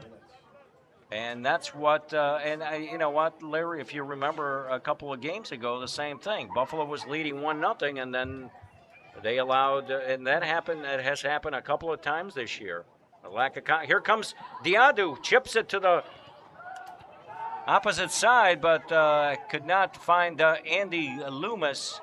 And here comes Lamondola to Jason Hernandez.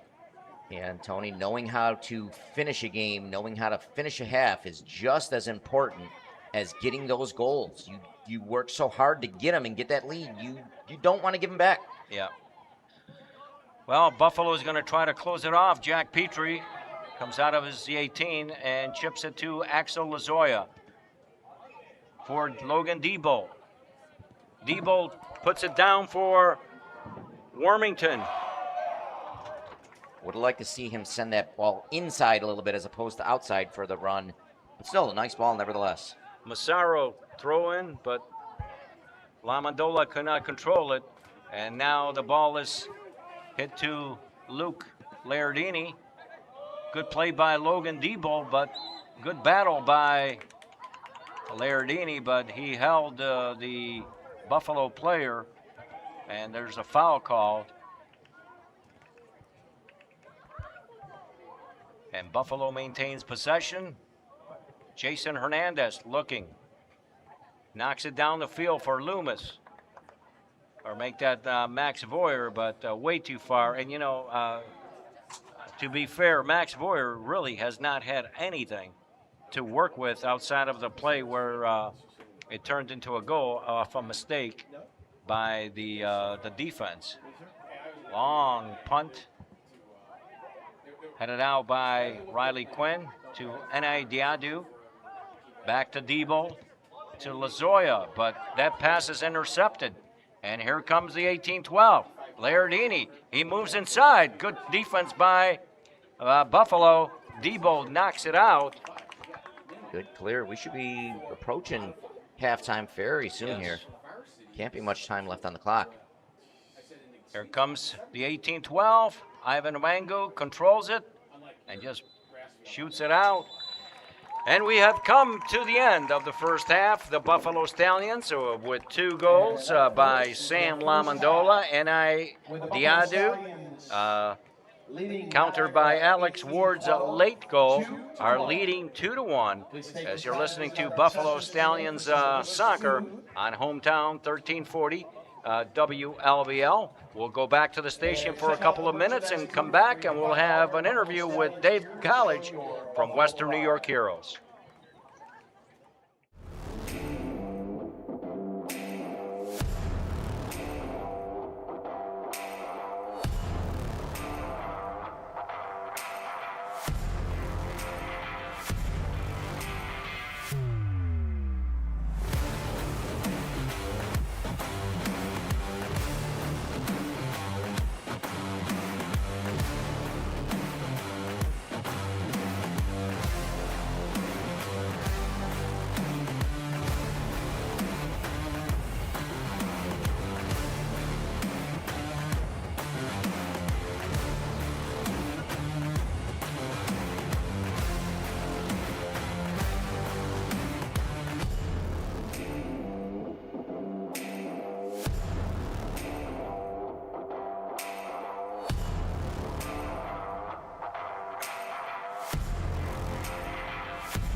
Those in need get the same opportunity. And talk about Anier's goal. He loves his left foot. How do you score a celebration? What was that? How do you score a celebration? My celebration game needs a little bit of work, but goodness gracious, I don't score too often, so. All right, what are you looking for in the second half here? It's the last game. Obviously, you guys want to end the season on the win. Talk about what it's going to take. way Definitely a lot more energy. that you can swing the camera? He's going to do We need to possess the ball a little bit better. Is there a way? Work He's harder. doing it right Give here. the fans a good show. So He's this got is a last time. Cypress dog in Yeah, there. so. Stallions fan, Sam Lamondola.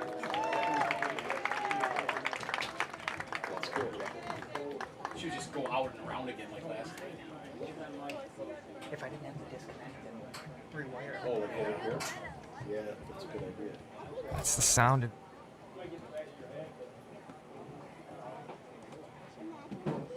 he coming out here? No.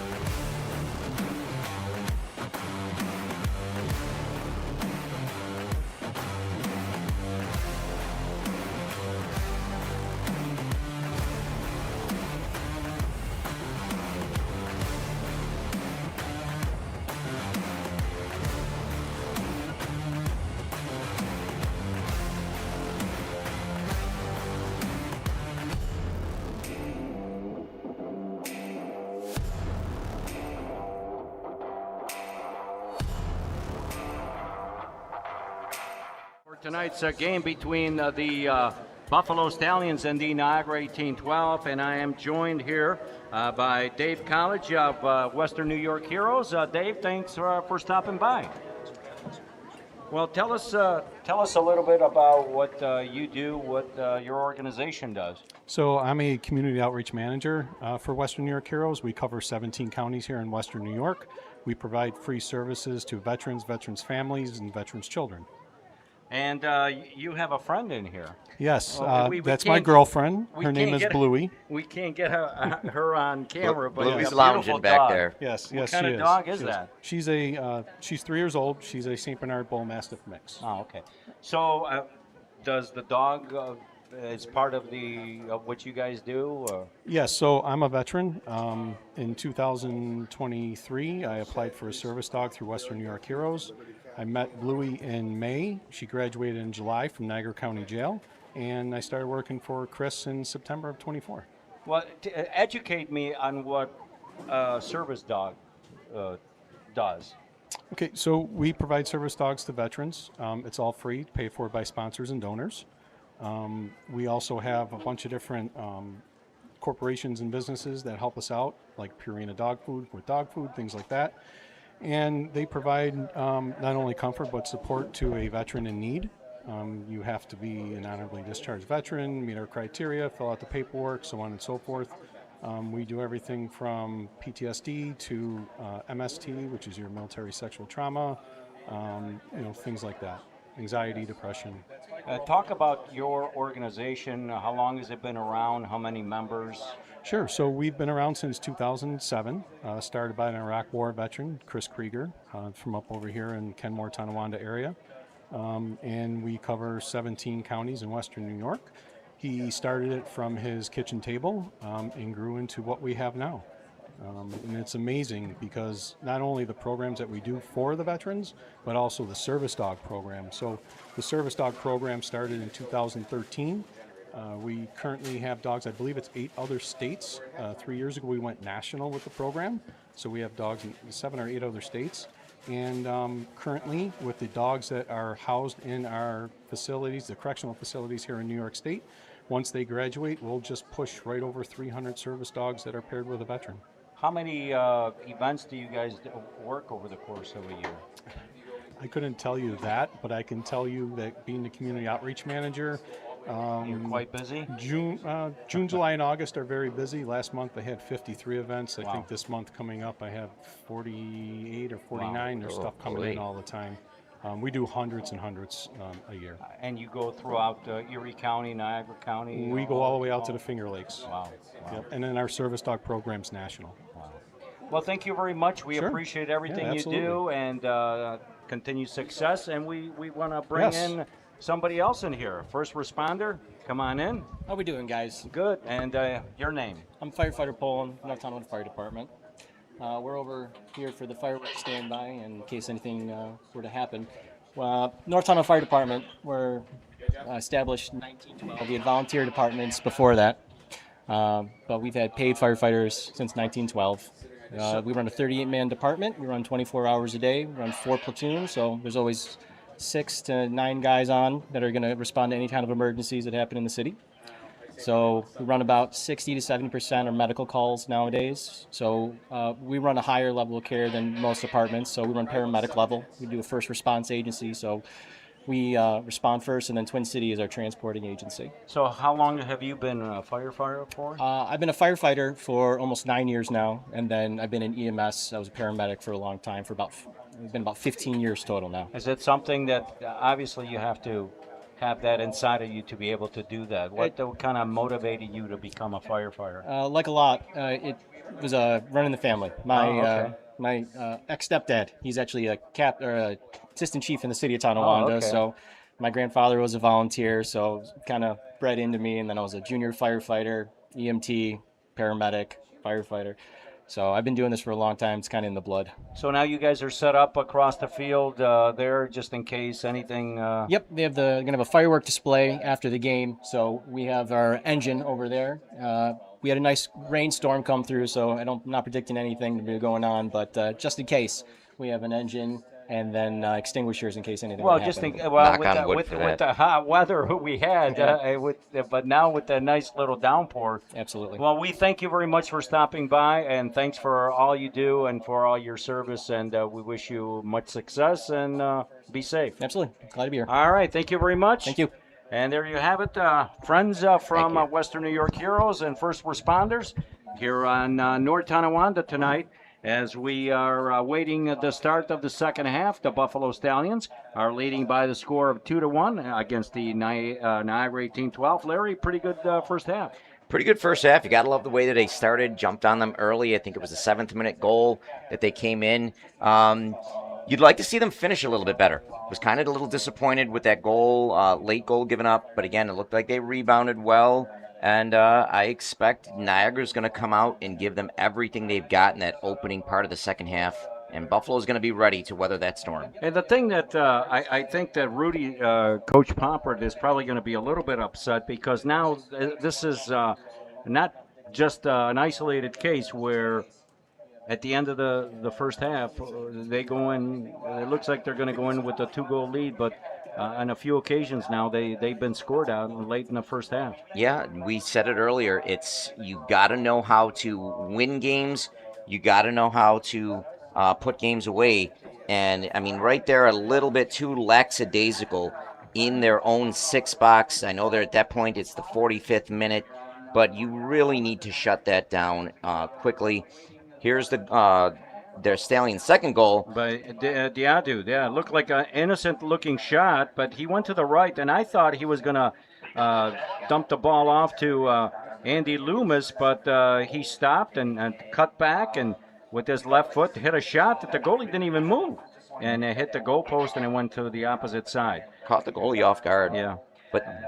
But that goal there, and Diadu, he played good defense. He headed it out, unfortunately not far enough, and it went to the forward for Niagara 18-12, and this is the score now, 2-1, and Buffalo is going to have to come out with a little more urgency and not play defense because, a 1-goal lead is nothing. No. 1-goal lead, I mean, we've seen it, even in the World Cup, we've seen it, 2-goal leads evaporate, and that's why it's so important to know how to close out halves, know how to close out games. It's something that, like you said, it's bitten Buffalo before. Hopefully it doesn't bite them again. I'd like to see them really come out in this first 15, 20 minutes of this second half. Be the aggressor. Play like you were playing to start the game. Don't let Niagara dictate the pace. You go out there looking for that early goal to make it 3-1, make it 4-1, and then really put the pressure all on Niagara. All right, we're going to take a break. We're going to send it back to the station and then come back in the second half. You're listening to Buffalo Stallion Soccer on Hometown 1340 WLVL.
13th. Are back here in North Tonawanda. Tony Occhiuto, Larry Monahan bringing you this game between the Buffalo Stallions and the Niagara 18-12. The Buffalo Stallions up by the score of 2-1. Larry Sam Lamondola at 6:28 and N.A. Diadu at 27:20. But Alex Ward cut the lead in half as scoring at the 45-minute mark. And that's where we stand right now, 2-1 for the Buffalo Stallions. Yeah, it looked like for a while there, it looked like Buffalo was going to roll with this game easy. And things were going to get out of hand, but again, a late goal in the second half, and we've got a brand new game here, Tony. It's 2-1, 45 minutes left to decide this. Let's hope that, again, I don't want to see Buffalo just sit back. Go out with the same intensity you had in that first 20 minutes of the first half and really go out and put this game away and end the season on a great note.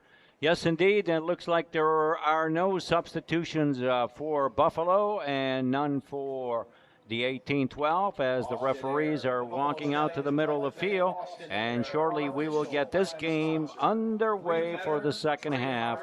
I hear from North Tonawanda on this final game for the Buffalo Stallions, for both teams for that matter, in this season. And the Stallions would want to go out with a victory and try to, at least on a positive note and build on something for next year. Yeah, and I mean, at this point of the season, that's all you can do. And, winning cures all. And, again, crosstown rival, a sixth-place team versus a seventh-place team. You're playing for bragging rights. Right. You're playing for so much more. Even if you're, the people that you're playing against, it's just, hey, we beat you twice. Yeah, we swept you in the season. That old carry for the entire off season for these guys, and many of these guys will meet up again. Some of them play on the same college team, and at least they'll have something to talk about. But we're just about ready to get started as referee Timothy Schmidt gets the thumbs up from his assistant referees, and the second half is now underway. Debo with the ball, long down the field, looking for a forward for Buffalo, but none to be found. And here come the 18-12, but ball knocked out of bounds by Riley Quinn. And the ball goes into Axel Lazoya, and fortunately the forward slipped. And now it goes back to Jack Petrie. Being chased by Drew Laerdini to Logan Diebel, who clears the ball, but it deflected off of a forward. And could have been a dangerous deflection. Yeah. And that's if you're Niagara, that might be the kind of goal that you want to see. Just a crazy little bloop, a crazy little mistake. We saw Buffalo capitalize on a mistake from Niagara early. I'm sure Niagara's looking to try to capitalize on a Buffalo mistake. Yeah, Buffalo has to kind of focus, and because the first three balls they touched, they all been not very good balls. Yeah, and we saw Niagara in the first 3 minutes of the first half come out very strong. Looks like they're doing the same thing here. You want to see Buffalo. How can they handle it? Can they just control the game, slow it down, and then really ramp things up? And the ball goes into Petrie, who passes it out to Hernandez. Looking for a teammate, he finds Warmington. Little too far. A little too far for Andy Loomis on this right side. Buffalo lining up with Jack Petrie and goal, Ivan Wangu, Logan Diebold, Jason Hernandez, Riley Quinn, and midfield Lamondola, Lazoya, Warmington. Up top, Max Boyer and N.A. Diadu. And also Andy Loomis. Again, the forwards, to be fair, have not had too many great opportunities with the ball, as they have not been served properly. And it's just a very scrambling up there. Yeah, it's one of those games where it's almost just throw the long ball up there and see if it hits somebody type of deal. Not very good soccer. You want to try to build up from the back line through the midfield and let your forwards make some beautiful runs. Max Boyer tries to pass for Diadu, but it was cut off by the defense, and here comes 18-12. Riley Quinn tries to cut off that pass, and fortunately for him, that ball went out of bounds because he missed it, and it's a throw-in. And a Diadu, a goal scorer, loses possession of the ball. One thing I've noticed, too, the game which we saw getting pretty chippy, especially towards the middle part of that first half, seems to have settled down a bit. Again, that could very easily turn on a dime as well, though. Just a good collision will change all of that, and the referee will have to be ready. Hopefully better than he was in the first half, because I don't think he did the best of job controlling things. And Jack Petrie gets the ball. No, the light. Oh, there we go. Much better. Little mood lighting in here, Larry, tonight. Absolutely. Jason Hernandez. Soccer after dark. Controls the ball. Ivan Wangu. And now Hernandez. Long ball for Warmington, but could not connect. Again, I'd like to see them build through the midfield. Don't just dump and chase. All right.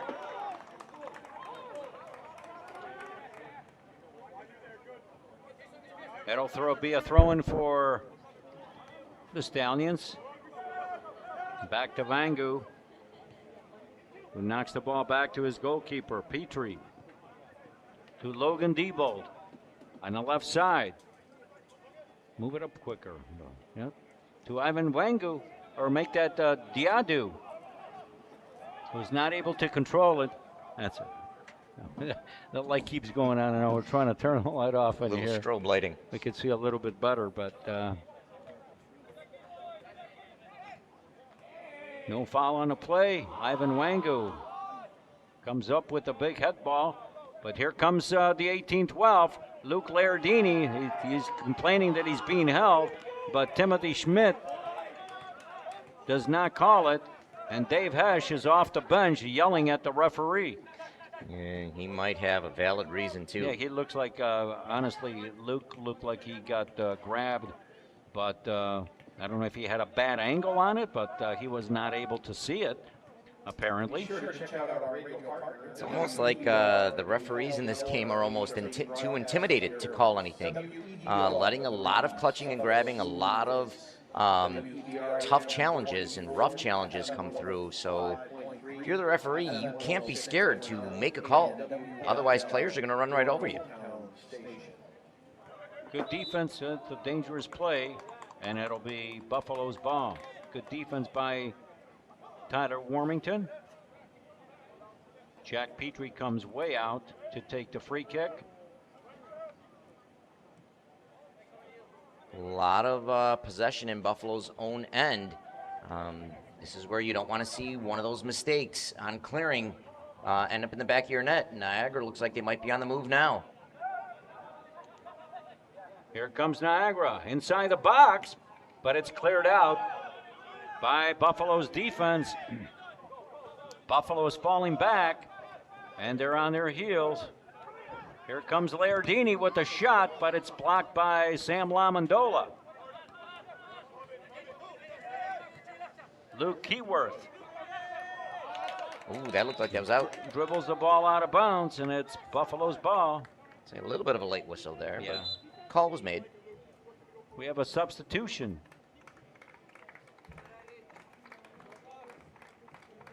Andy Loomis comes out. And looks like number four. Number 4, Ben Garrigan goes into the lineup, replacing Andy Loomis. Tony, do you like those early subs at the start of the half, or do you think those subs should have been made before? I think that's just by necessity, because I think maybe what Rudy Pompert, the coach for the Stallion, wants is a little more. Here comes He doesn't want that, I'll tell you he what. didn't want that. It was just like an errant pass that was intercepted by Luke Lardini. He went in, but I was saying, I think that maybe what Rudy wants out of that right side is a little more pace, and Garrigan gives him that as opposed to Loomis, who's more technical and does not have the same speed that Garrigan has. So that's just my thinking, but the subs need to be made when you think that they need to be made. Absolutely nothing wrong with making an adjustment too early as opposed to too late. And we have more. It's not the old days where you only had 3 substitutions. Now you have a few more than that. Here's a throw in inside the box. There's a problem in there, and it's just headed out. And it's a is there PK. A foul? It looks like a PK. It's called by Tim Schmidt. I don't know what the call is. Here's a ball that bounces inside the box. It goes over. It goes to Drew Lardini. Are they calling it on the goaltender? He called a foul on a goaltender. Lardini was run into, but after the ball, he headed the ball. Headed and the ball was out of bounds. Oh. And he calls a PK. Tony, I have a lot of issues with this call. I mean, goaltenders, he made contact. The ball it looked like the ball might have already been out of bounds from the header when the call was made. Didn't obstruct the shot. The goaltender's coming out. That was one of those calls that should never have been made. Oh, Simple boy. as that. I can only be grateful that I'm not on the bench right now. Juan Cardona I'd be stands losing over more the ball. hair. Yeah. No, it just because it did not affect anything. He headed the ball. The ball went out of bounds. Yes, Jack Petrie did come out. And here's the shot. And it's a goal. Juan Cardona ties the game up off a PK as the referee called a PK on goalkeeper Jack Petrie. And just like that, the game is now tied. 55 minutes. With all the stuff that the referees have let go of this game, with all the leeway that they've given to players on both sides, Niagara and Buffalo, you hate to see a PK like that given up on such a, I'll be nice and say questionable call, but just why? Why are you going to make the call there and you let a two-handed shove go, you let multiple tough challenges go? Just ridiculous, in my opinion. Well, that's the call he made, and just like that, we are tied at 2-2 after Buffalo had taken a 2-0 lead. And the game is now tied, 55 minutes gone in this game. The Buffalo Stallions are leading 2-0, but the 18-12 coming back and just tied it up at the 55-minute mark on a goal off of a PK. Here comes Lardini. Here's the shot. And it's way wide. And if you're Buffalo, you just gave up a 2-goal lead. The game is now tied. How are you going to respond? Are you going to start playing tentative? Are you going to play not to lose and make sure that you walk away with at least a draw? Or are you going to start putting the pedal to the metal and playing offensive and getting that attack back? The worst thing they could do is play for a tie, because when you play for a tie, you normally lose the game. At this point, this is the last game of the season. There's really nothing to hold back. Just go for it. If you score and, and then if they score, it's no big deal. I mean, the game is out there to be won. They're not playing for ties here. No, Niagara's starting to really pick up the pace, starting to dictate pace here. Buffalo's getting a little too cute in their end again. Yeah, they're just bunching up, and 18-12 is just able to take that ball away. Almost looked like a little house level soccer there, where you got 3-4 players just collapsing on the ball. You could throw a blanket over and cover all of them. It was like in the old days where you have these little kids playing. Reminded me of the old days of park school soccer. Well, that too. That too. Looks like we're going to have a substitution for the 18-12. And Garrigan hits the ball, but heads it toward his own net. Here comes Lardini. Trouble. And I thought he was going to call a PK on that one too. Again, anything is possible at this moment. I mean, Tony, you get a weak ref out there as a player, you're going to start calling for every single penalty, and you get a weak enough referee, you're going to get those calls just by simply saying, come on, sir. Sometimes you'll get them to blow that whistle. But it looks as if Buffalo is much disjointed this second half. Here they come again, losing the ball. And 18-12 controls it, shoots it wide. Buffalo's got to just take a breath here.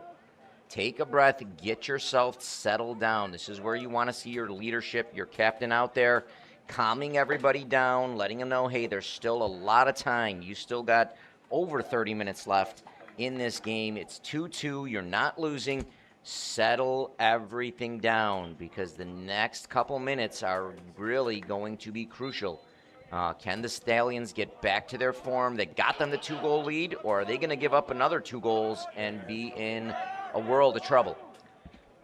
18-12 with the substitutions. Center back Landon Hangerford is out. Number 9, Amore Clark is in the game. And Buffalo's just outside the box. Just outside the box, but no foul called, and he calls a goal kick. So Amore Clark is in for Landon Hungerford. So now they can play with 11 next game. Yes. But he can't. Again, go ahead. If you call a PK there, how do you not at least call a free kick there?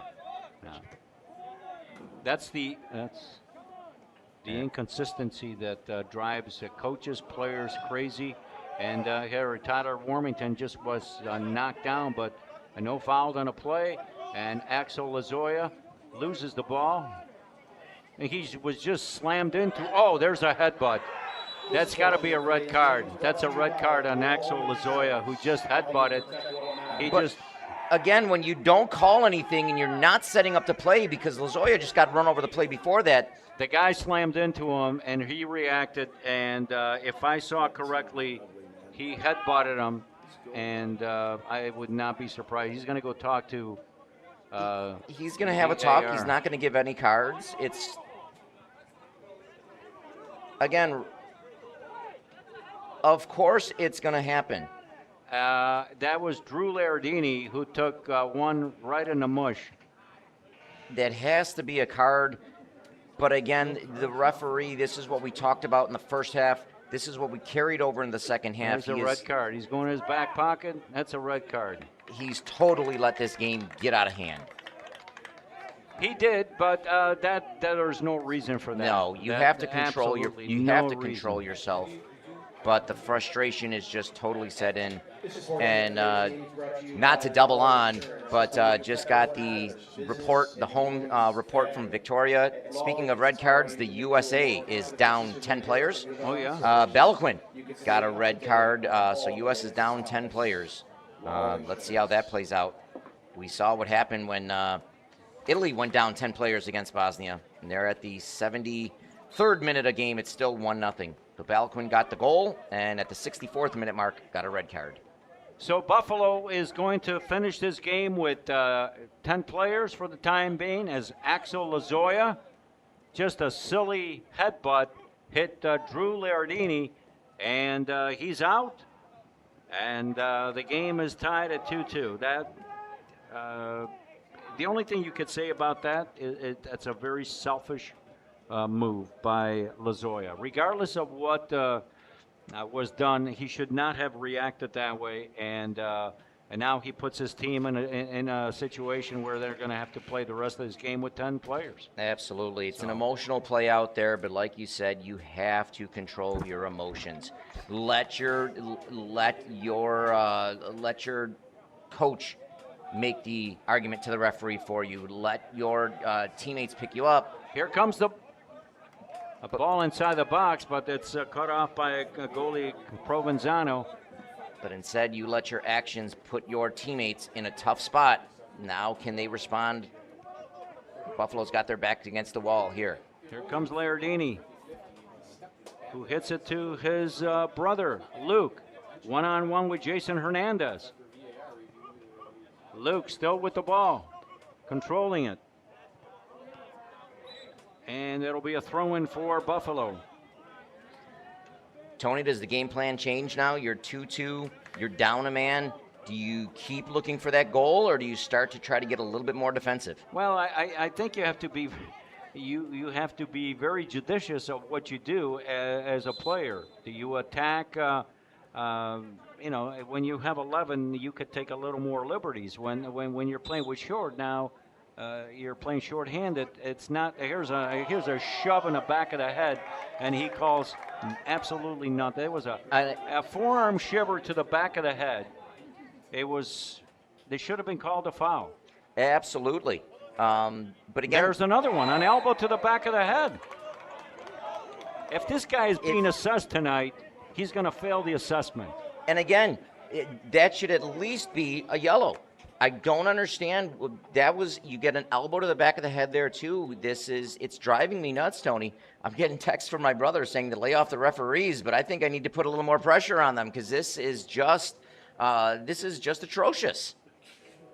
Well, that was definitely it was definitely a foul, and it was a forearm shiver to the back of the head. That's all there was to it. Man, I hope we get better refereeing at Niagara Wheatfield for my games because this is terrible. Well, he's not from here anyway.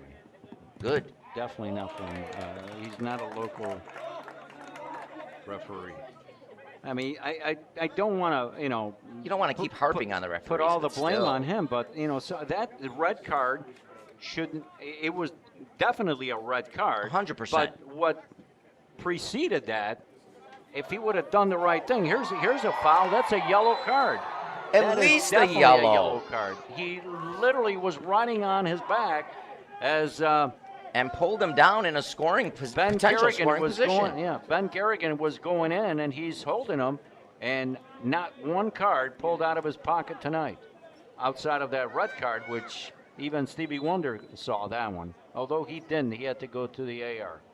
But you hate to harp on the referees, but some of these calls are being made because of his weakness. We talked about it earlier. The game was going to get chippy.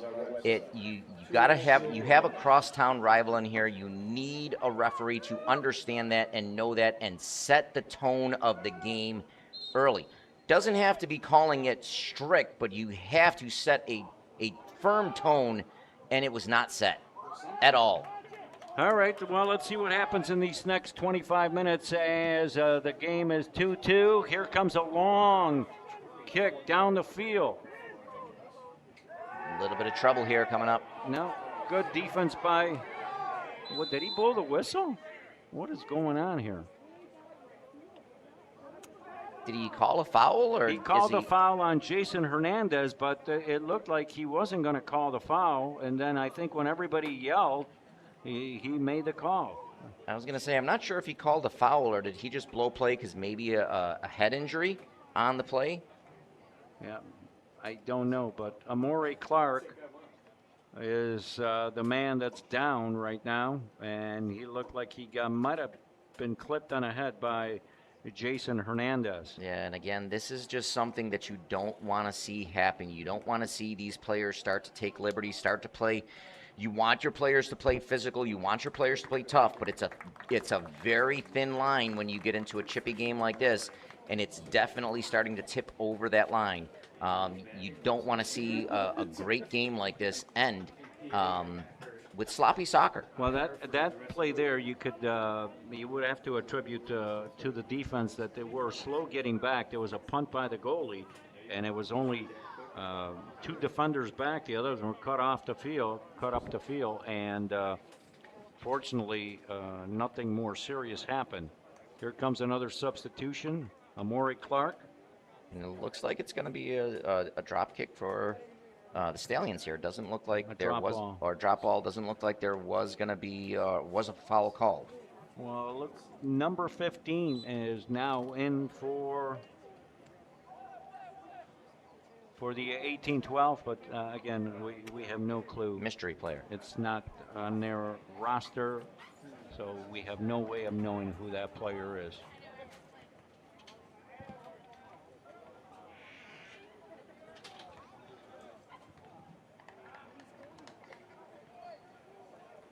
Number 9, the guy who just came out, is going to go back in the game. And another update. Pulisic scores, but offside. Oh. So that's 2 taken off the board for the U.S. They're still up 1-0. 1-0. Hopefully they can hang on. They're playing one man down. Here comes the 18-12. Laردini, Drew. 1-on-1 to his brother Luke, who chips it to the far post, but it's headed out by Riley Quinn. 18-12 now controlling the game, and they're coming down. Here it comes. Oh, what a shot! And a great save by Petrie at the goal! On the rebound, but the flag is up. The flag is up, and it's an offside. Offside call. A wicked shot by... Let's see if it was offside. Here comes the shot. Great save by Petrie. I don't know where the offside was. Do you, Tony? I don't know. He was clearly onside for the shot, following it up on the rebound. If he was clearly onside when the shot was taken, then there's no way he could have been offside. No, absolutely. So there's a push again and no call. But Buffalo just dodged the bullet there. And it's a foul call against Tyler Warmington. Oh, looks like Dominic Massaro went in and took a wicked shot, and Jack Petrie was able to knock down the ball, but it went right to a forward for the 18-12, who was able to knock the ball inside the box, but Mason Cruz, the assistant referee on that side, put the flag up. No goal. The game remains at 2-2. Buffalo is really playing with fire here. And they're playing short as Axel Lazoya headbutted Drew Laردini. Here's the ball that's knocked inside. And it rebounds around inside the 18. And looks like it's going to be a corner kick. Yes, indeed. Looked like on that one, Riley Quinn was taking a step towards the ball to get it on net and just slipped and couldn't get that rebound to go in on frame, or even a chance for that rebound, or that could have been in the back of the net. That's a corner kick for the Stallions. Game tied 2-2. 71 minutes gone. Here's the kick, way long to the other side. Here comes a chip inside the box. Warmington knocks it back in, but it's knocked out by the defense. Tyler Warmington, nice heel to Jason Hernandez, who chips it, but right to goalkeeper Carson Provenzano. Good to see Buffalo starting to get the pressure back in their, and hopefully putting a little pressure on them. There's LaMondola looking for Warmington. Ball gets knocked out of bounds. Again, Buffalo not able to get the ball to Max Boyer. He has just been invisible tonight, not because he's not playing well, but he's just not getting served. I agree.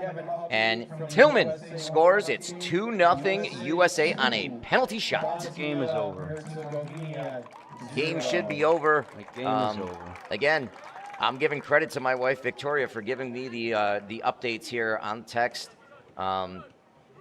It looks like the U.S. will be moving on Who are they going to play? They will be playing Belgium. Oh, okay. They- Well, Belgium lucked out today, and Belgium is a team that I believe they could beat. Belgium, I believe they can beat. But Belgium shows that at any point of a game, they can be dangerous. Because again, against South Africa, it only took them 6 minutes to tie that game up and then eventually win it. So U.S. has to be careful against Belgium. But it looks like they're moving on. I believe they can't be too much left in that game. They are in the 84th minute. U.S. is up 2-0. We have, did he give a yellow card to somebody? Okay. We have a substitution, let's see who's coming in, who's coming out. J.P. Barone looks like he's warming up.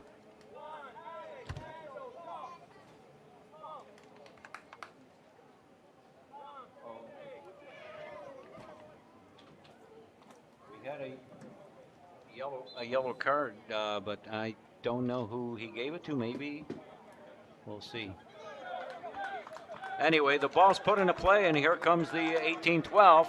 Buffalo falling back on defense, playing with 10, trying to at least maintain the tie, but would like to get a victory tonight as they were leading by the score of 2-0. Yeah, and as this game goes on, we're in the 74th minute, but Buffalo's going to get their opportunities. Like you said, playing a man down, you got to be a little bit more selective on where to take your opportunities.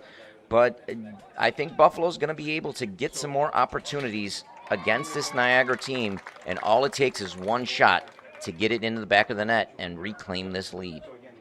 So I don't want to see Buffalo go into a defensive shell. No.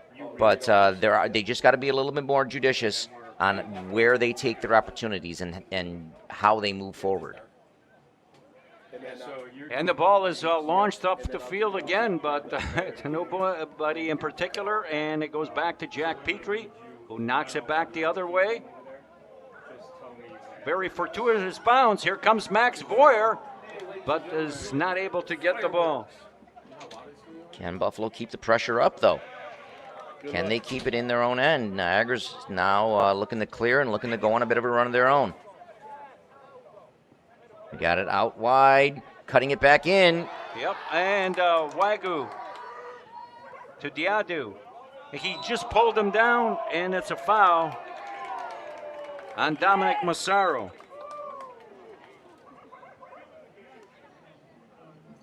We're getting messages from all over the place here. Oh boy.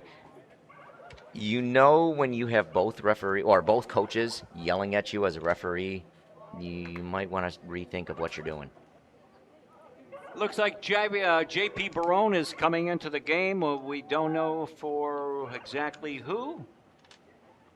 Looks like he might be taking out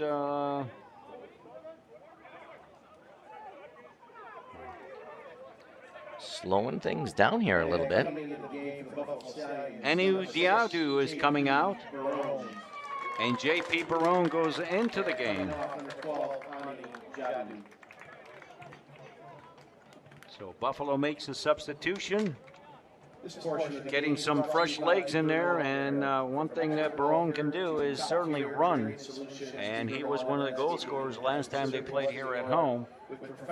So we'll see where he sets up. Well, he's not in yet. I thought he was, but So are they 2 men down now? No. No, they pulled Diadu out, but yeah, I don't know why. Buffalo's got only 9 guys on there now. 1, 2, 3, 4, 5, 6, 7, 8. Yeah, they got 9. I don't know why he did not let him back in the game. Diadu came out, and Barone is still on the sideline. Yeah, Buffalo's playing with 9 players. I So have it's no clue. Bad enough being down to 10, but now you're down by 9. Was it an illegal substitution? I'm not quite sure a foul, here. And it looks like there's going to be a yellow card on. Can get eyes on it, and is it Looked like it was Oh, number 4. Garrigan. Okay, now Barone is allowed to go back in. That was a strange play. I've never seen that happen where Maybe he left too early to go in Could have before been. the referee told him or waved him in. Yes, sir. But anyway, yellow card for Ben Garrigan. And Buffalo trying to hold on to this lead. Ball goes out of bounds. It'll be a throw-in for Buffalo. We're almost 78 minutes into this second half.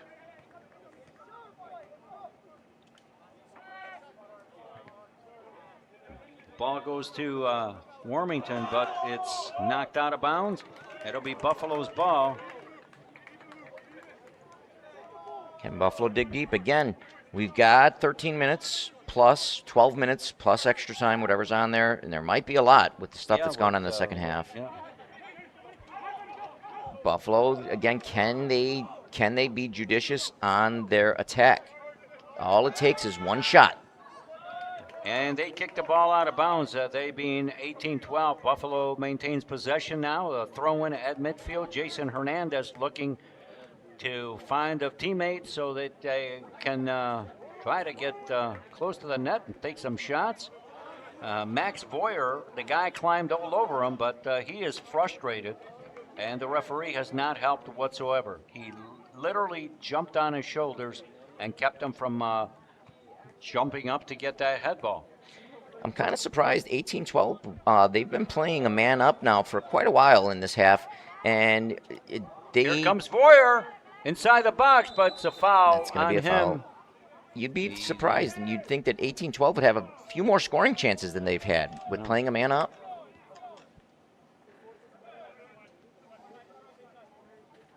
Here they come once again. Luke Keyworth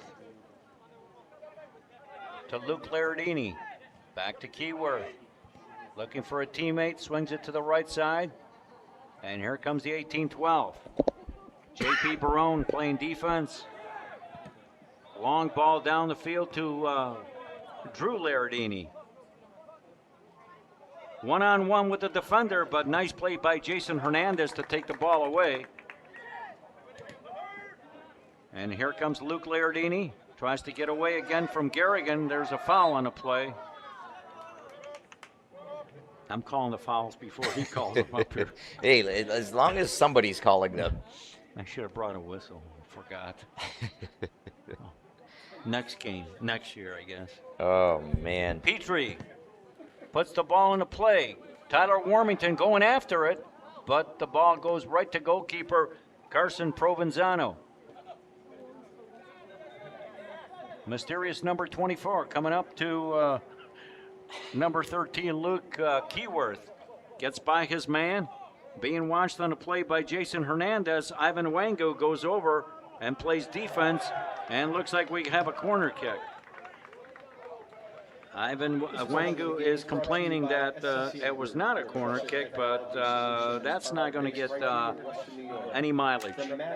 Not in this game, because like you said, if it's a goal kick, it's going to be called a corner. Protected and running strong. Whether you're a small startup or a growing enterprise. A little bit of extra whistles being blown in there. Are we getting maybe another warning from the official here? Well, they're just jostling around inside the box as with every corner kick. It's like championship wrestling in there. And they're all stacking in front of Jack Petrie, and the referee, who has not done anything to diffuse the game, now goes in there and talks to them a little bit too late. Pairs the corner kick inside the box, headed out by Buffalo. Goes to the 18-12, chips inside the box, headed out by Riley Quinn. J.P. Barone tries to get to the ball, but it's taken away. Keyworth to Cardoza, inside the box, but it's a corner kick. It is called a corner. Another corner kick for the 18-12. It looked promising for Buffalo with a 2-0 lead, but they were scored on just at the end of the first half, and then a mysterious penalty shot called And we're at 2-2, and then a red card shown to Axel Lazoya for a headbutt against Luke, or make that Drew Lardini. And we stand at 2-2. And 82 minutes gone in this game. And Tony, I have a feeling there's going to be a lot of extra time left. Yeah, there's got to be at least 5 or 6 minutes. The ball goes on to Provenzano, gets it to his defender. A chip for Lardini, Drew Lardini, one-on-one with Jason Hernandez. He cuts it inside, and I thought he was going to let it go, but no, Lardini was fouled on a play, and the 18-12 will get the ball back. You always love a physical game, but again, there's a difference between a physical game and there's a difference between where it crosses the line and just gets overly physical. This game, in a lot of occasions, there's been a lot of rough fouls. Cardona. As a player, you're going to try to get away with whatever you can. Yeah. Cardona will put the ball into play. Everybody to the left of the goalkeeper.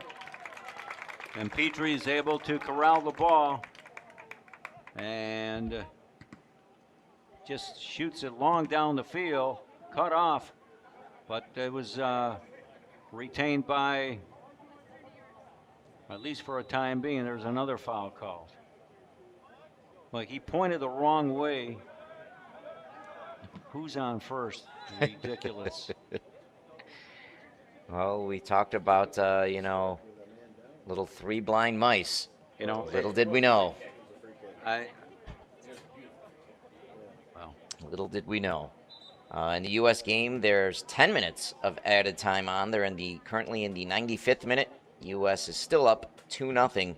Here's a ball inside the box, knocked out by Ivan Wangu to Garrigan. And here comes Ivan Wangu. Runs out. It's a yellow. It's got to be a yellow card.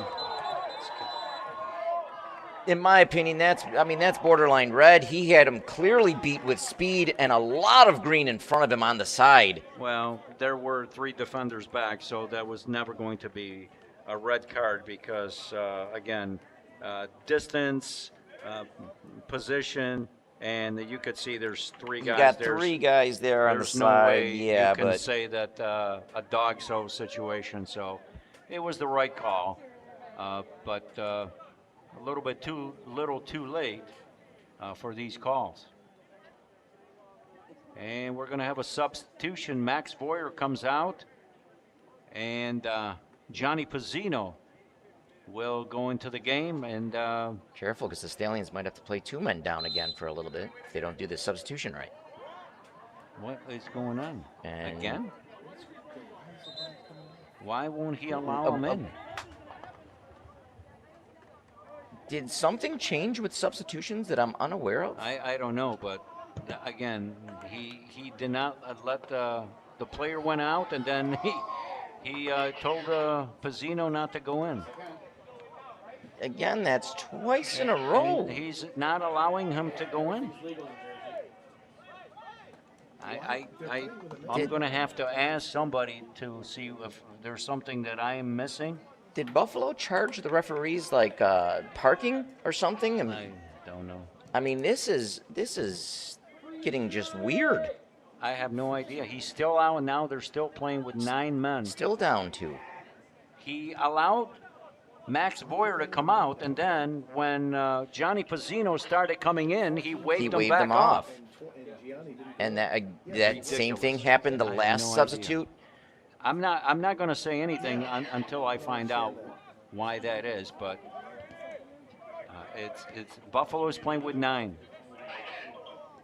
Here comes Luke Lardini. They're going on over a minute again, a second time playing with 9, as they have still not waved him on. Theoretically 3, but they made subs in that 10 minutes of stoppage time, so it could be more. Another foul there. You'd think that maybe they would have played advantage on that one, and now Buffalo is back to 10 men. 14 Max Boyer. I would love to see the number of fouls called tonight. And we've had 3 yellow cards, I believe, and a red card. 87 minutes gone. In North Tonawanda, you're listening to Buffalo Stallion Soccer on Hometown 1340 WLVL. Here's a ball inside the box headed out by Ivan Wangu. It'll be a throw-in for 18-12, putting pressure, playing with 11 against 10. And coming back from a 2-0 deficit to tie this game inside the box. Now to Amore, who shoots. J.P. Barone with the block, and it'll be a throw-in for the 18-12. Hungry after the match? Treat yourself to some Fireworks to come at the conclusion of this game, brought to you by Liberty Cab and Bill Yunke. The ball goes inside the box to Jack Petrie. 2-2 score. Petrie with the long punt down the field. This could be one of the little breaks that we're talking about. Can they get a lucky Pizzino bounce? chasing. He grabs the ball. J.P. Barone falls down and slips. Wasn't sure where the ball is, but it went out of bounds. And went out of bounds. Johnny Pizzino did a nice job to chase that ball down, but the ball went to Barone, who unfortunately slipped, and the ball went out of bounds. Here comes Johnny Pizzino to Garrigan with a shot, and it's went off the defender. Jason Hernandez looks inside the box to Pizzino, and it just we knocked almost away by Carson Provenzano. The Stallions almost started the fireworks early with that play there. Great ball by Jason Hernandez inside the box, and looping around was Johnny Pizzino, who tipped it, but Carson Provenzano was there to make the save of the game. Oh, great save, great reaction from the goalie. Nice little tip. Can they finish the corner? The ball gets headed out. Jason Hernandez knocks it back to his goalkeeper, Jack Petrie. Stallions here in the 90th minute. They don't want to tie. They're pushing for it. To Debo, to Warmington. Buffalo is pushing up, and it's a corner kick for the Buffalo Stallions. U.S. Soccer Update. U.S. wins 2-0. And we get the out-of-town score that USA has beaten Bosnia-Herzegovina by the score of 2-0. They continue on, and they will play against Belgium on next week sometime, right? I believe the game is Wednesday. It could be next Wednesday. There's the ball inside the box, but too far for the Buffalo players inside. They do maintain possession. Nice turn by Garrigan, who knocks it inside, but it's just knocked away at the last minute by the defense. And now it's headed out by Ben Garrigan. And here comes the 18-12 in a hurry to try to get here's a foul on Ivan Wangu, who held Amore Clark. Still no word on extra time how much, but I would think there's going to be probably at least 5 to 6. 6 minutes. We got 6 minutes of extra time. And I'm going to try to keep track here and see if it's a true 6. Yep. Here's a free kick. Cardona knocks it inside the box. But it goes over everybody, and it'll be a goal kick. We're seeing Dave both. Hesh is having a war with fourth official Chris Capitumino. There is 6 minutes. They might need to have somebody escort these officials off the field. But you're seeing both goaltenders getting aggressive, coming out, especially the Stallions goaltender when they're in their own end. So both teams they don't want the draw. They're looking for that game winner in the back of the net. Well, especially Buffalo, because they were leading 2-0. I realize that they're down by a man now, but here they come again. A long ball down the left side for... But like you said, Tony, before, it's last game of the season. You're sitting at 6th and 7th place, respectively. you're going to let it all hang out at this point. If you lose 3-2 in the last minute, especially if you're Buffalo, you're down a player and been down at times 2 men. You just want that one in the back of the net. It would just make it so sweet. And oh, that's a yellow card. Oh, that's an okay. Oh wow! I knew this was going to happen. Yeah, this was going to happen. Looked like he flashed the yellow to Liradini, flashed the yellow to both 17s. Benches are in an uproar, and understandably so. This is what happens when you have weakness at the referee position. And now you've got the goaltenders getting in on it. J.P. Barone is going at it with Provenzano,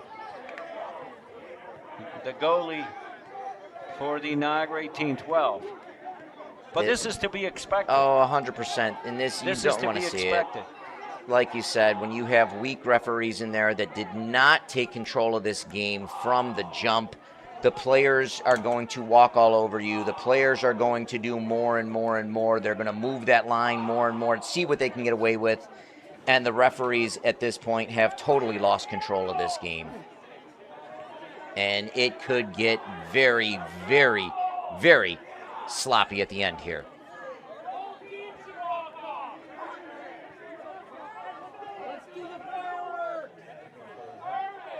I hate to sound like a broken record and just keep harping on the referees, but when you have a game like this that has clearly gotten out of hand. Totally. I mean, the fans are yelling that both teams should be. That both teams should just walk off. Walk off the field. He's going to give a red card to the goalkeeper. Red card to the goalkeeper for Niagara 1812. Provenzano gets shown the red card. And now he goes after the referee. Too little, too late. He should have done this in the first 5 minutes of the game, and you would not have the issues that we're having right now.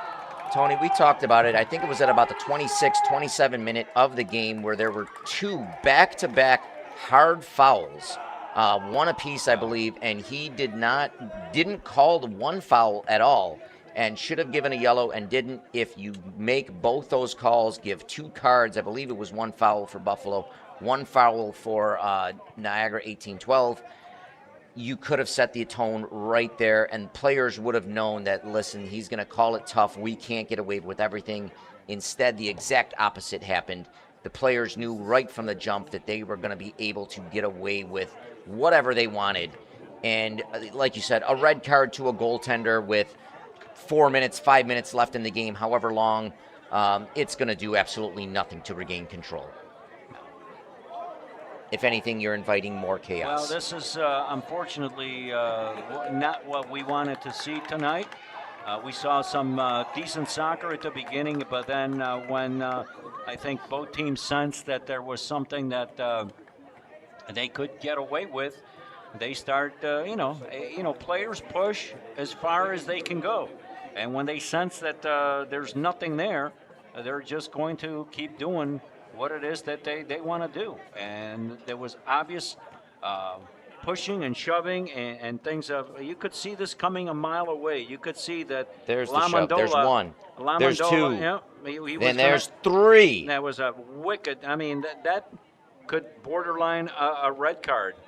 But you've got, at that point, 3 checks right up and down the field before you even get to the foul. If he calls the first foul, that does not happen. No, 100%. If he makes the first call, the first foul, that does not happen.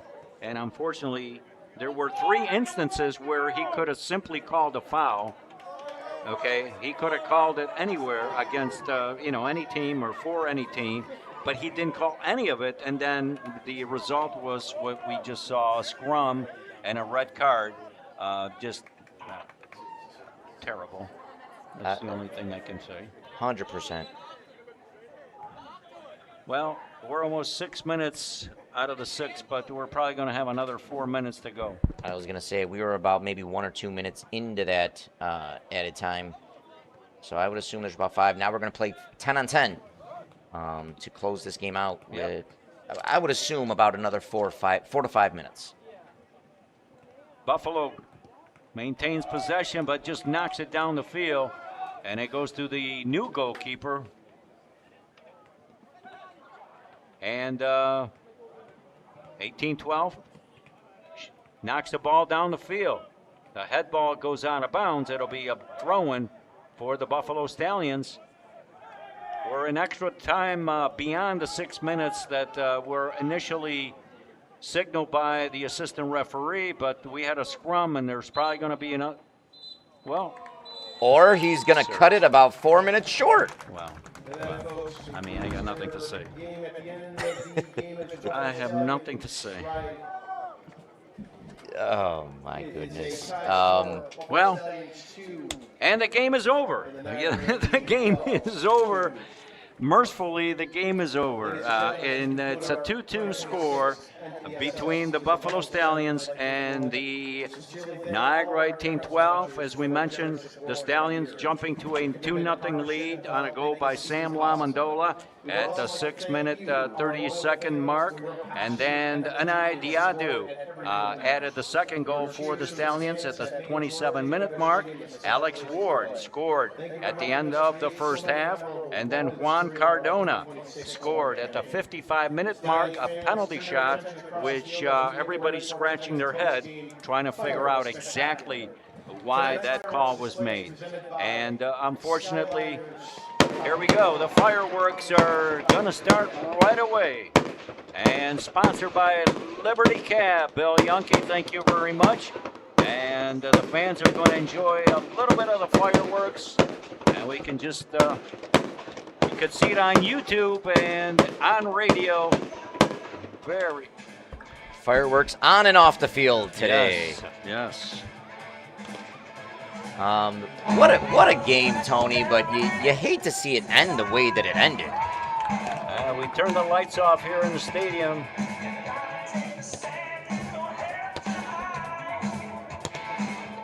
Beautiful fireworks show. Yep.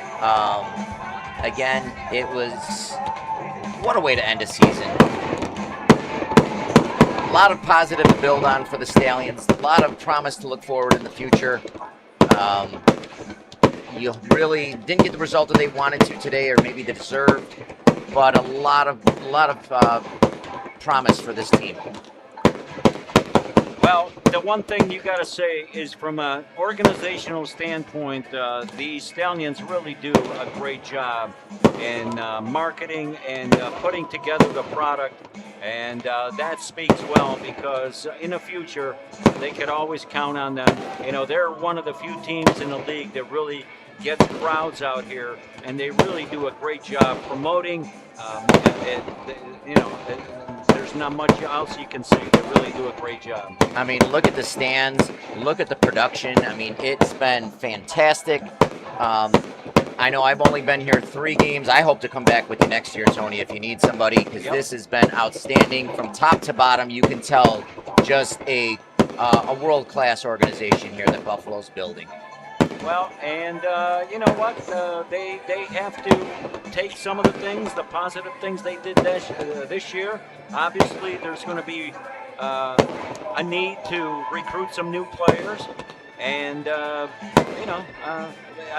know Buffalo wants to do it with the local kids, the local flavors, the people in the organization. But as you look down some of the rosters of the other organizations, there's not many young U.S. players. They're from all over the place. Yeah. Give credit to the Stallions who try to stick to a philosophy, but, something's got to change too. It's a fine line. It's a fine line where you're a local team. You want to, like you said, get a lot of local players from local colleges, but it is a fine line where do you start going a little bit maybe outside of your recruiting area, outside of your zones, be a little bit more competitive, instead of really just what Buffalo seems to be doing in that Western New York region. Hopefully we'll see a little bit more added to their roster. But again, I think like you said, they'll make their adjustments where they need to make. The other thing too is that we cannot forget the fact that Rudy Poppert was not even supposed to be the assistant coach. He had taken another position within the organization, and he was not going to be the assistant coach, not even the assistant coach this year. And then like a week prior to the season, he was pressed in to be the head coach. So, he didn't have a full time to really do whatever it was that he wanted to do. No, and you can tell that as the season went on, you could tell that Buffalo started to play better and better and better together. They were getting more with Rudy's philosophy. They were buying into it. Unfortunately, kind of ran out of games there towards the end.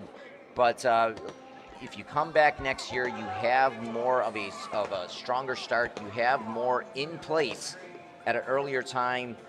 You can do a lot more with your players. As we continue to watch this beautiful fireworks display brought to you by Liberty Cab, WEBR and WLBL, Bill Yunke, the president of all those businesses I just mentioned, and we want to thank Bill, and I know the organization really appreciates the support he has given this organization for the last 2 years here in North Tonawanda, and Tony, this is enjoying fantastic. The festivities. Yes. This is, you think too, you're hearing like, maybe a little bit of fireworks, but no, this is a great presentation. Again, top notch. Yes, indeed. Great fireworks display here in North Tonawanda. Better than the sparklers that I usually I used to at home. And of course, we take this opportunity to wish everybody a happy and safe 4th of July as we celebrate the birth of this nation, 250 years. Yep. And I've been around for a majority of them. Most of those years.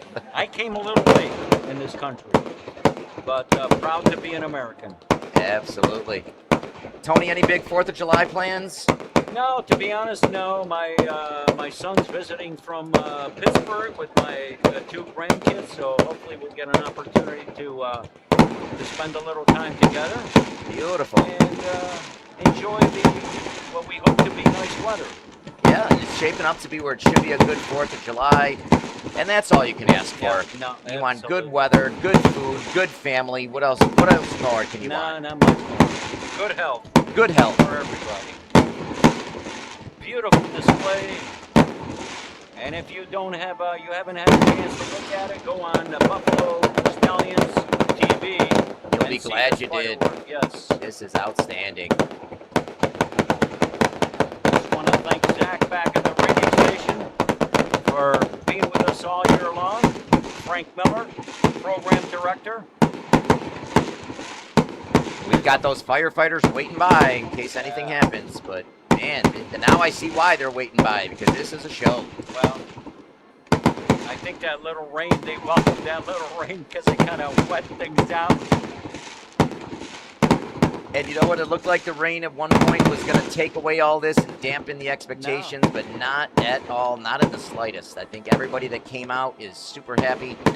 Definitely got their money's worth on this one. Absolutely. That's all you can ask for. And unfortunately, the Stallions were not able to pull it off, but at least it did not lose the game either. Yeah, they still walked away. A little disappointing, walked away with the 2-2 draw. But again, especially in that second half, when they went down and played down a man for the majority of it, sometimes down 2 men for reasons I'm still not sure why. They very easily could have called it a day, but they stayed tough. And oh my goodness, this is fantastic. Wow, what a finish. This is the finale and one to really be proud of. Wow. If Bill Yunke's listening out there, thank you, Bill. Everybody's loving it. Many, many thanks. What a great show.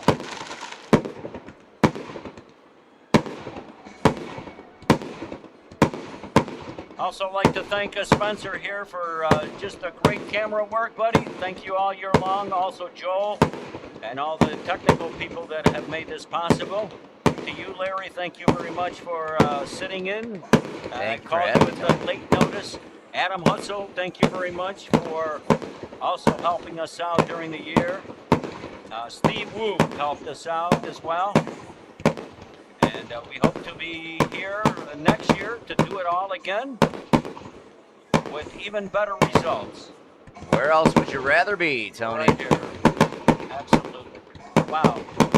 This is impressive. Talk about a finale. This keeps going and going and going. Impressive. So this is what money can buy you. This type of fireworks. And there, Nazi. Wow, impressive. I'm telling you, I think the 4th of July, there are going to be some areas that are going to be hard pressed to top this. Well, and when you read the city of Buffalo is not having any fireworks, that's embarrassing. I agree. And here we are, a little club is able to put this type of show together. Shame on the powers that be, the mayor of the city of Buffalo, and all the other in the administration. You guys should be embarrassed. 100%. Couldn't have said it better myself.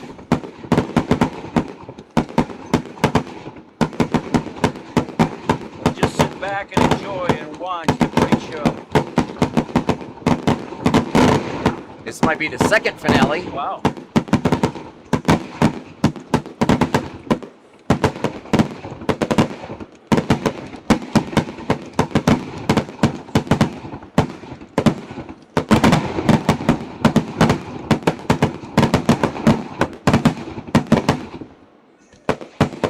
Now those guys standing right by those cannons.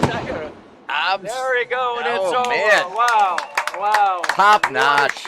Top What a notch. Bill Yunke, thank you very much. You are being honored right now over the loudspeaker, and the fans are applauding this great show. Well, that's going to wrap it up for us. Larry, thank you for helping us out, as I mentioned earlier, and it's been my pleasure to be here tonight and all season long, and we look forward to doing it again next year. So, from North Tonawanda High School, reminding you that the Buffalo Stallions and the Niagara 1812 play to a 2-2 draw.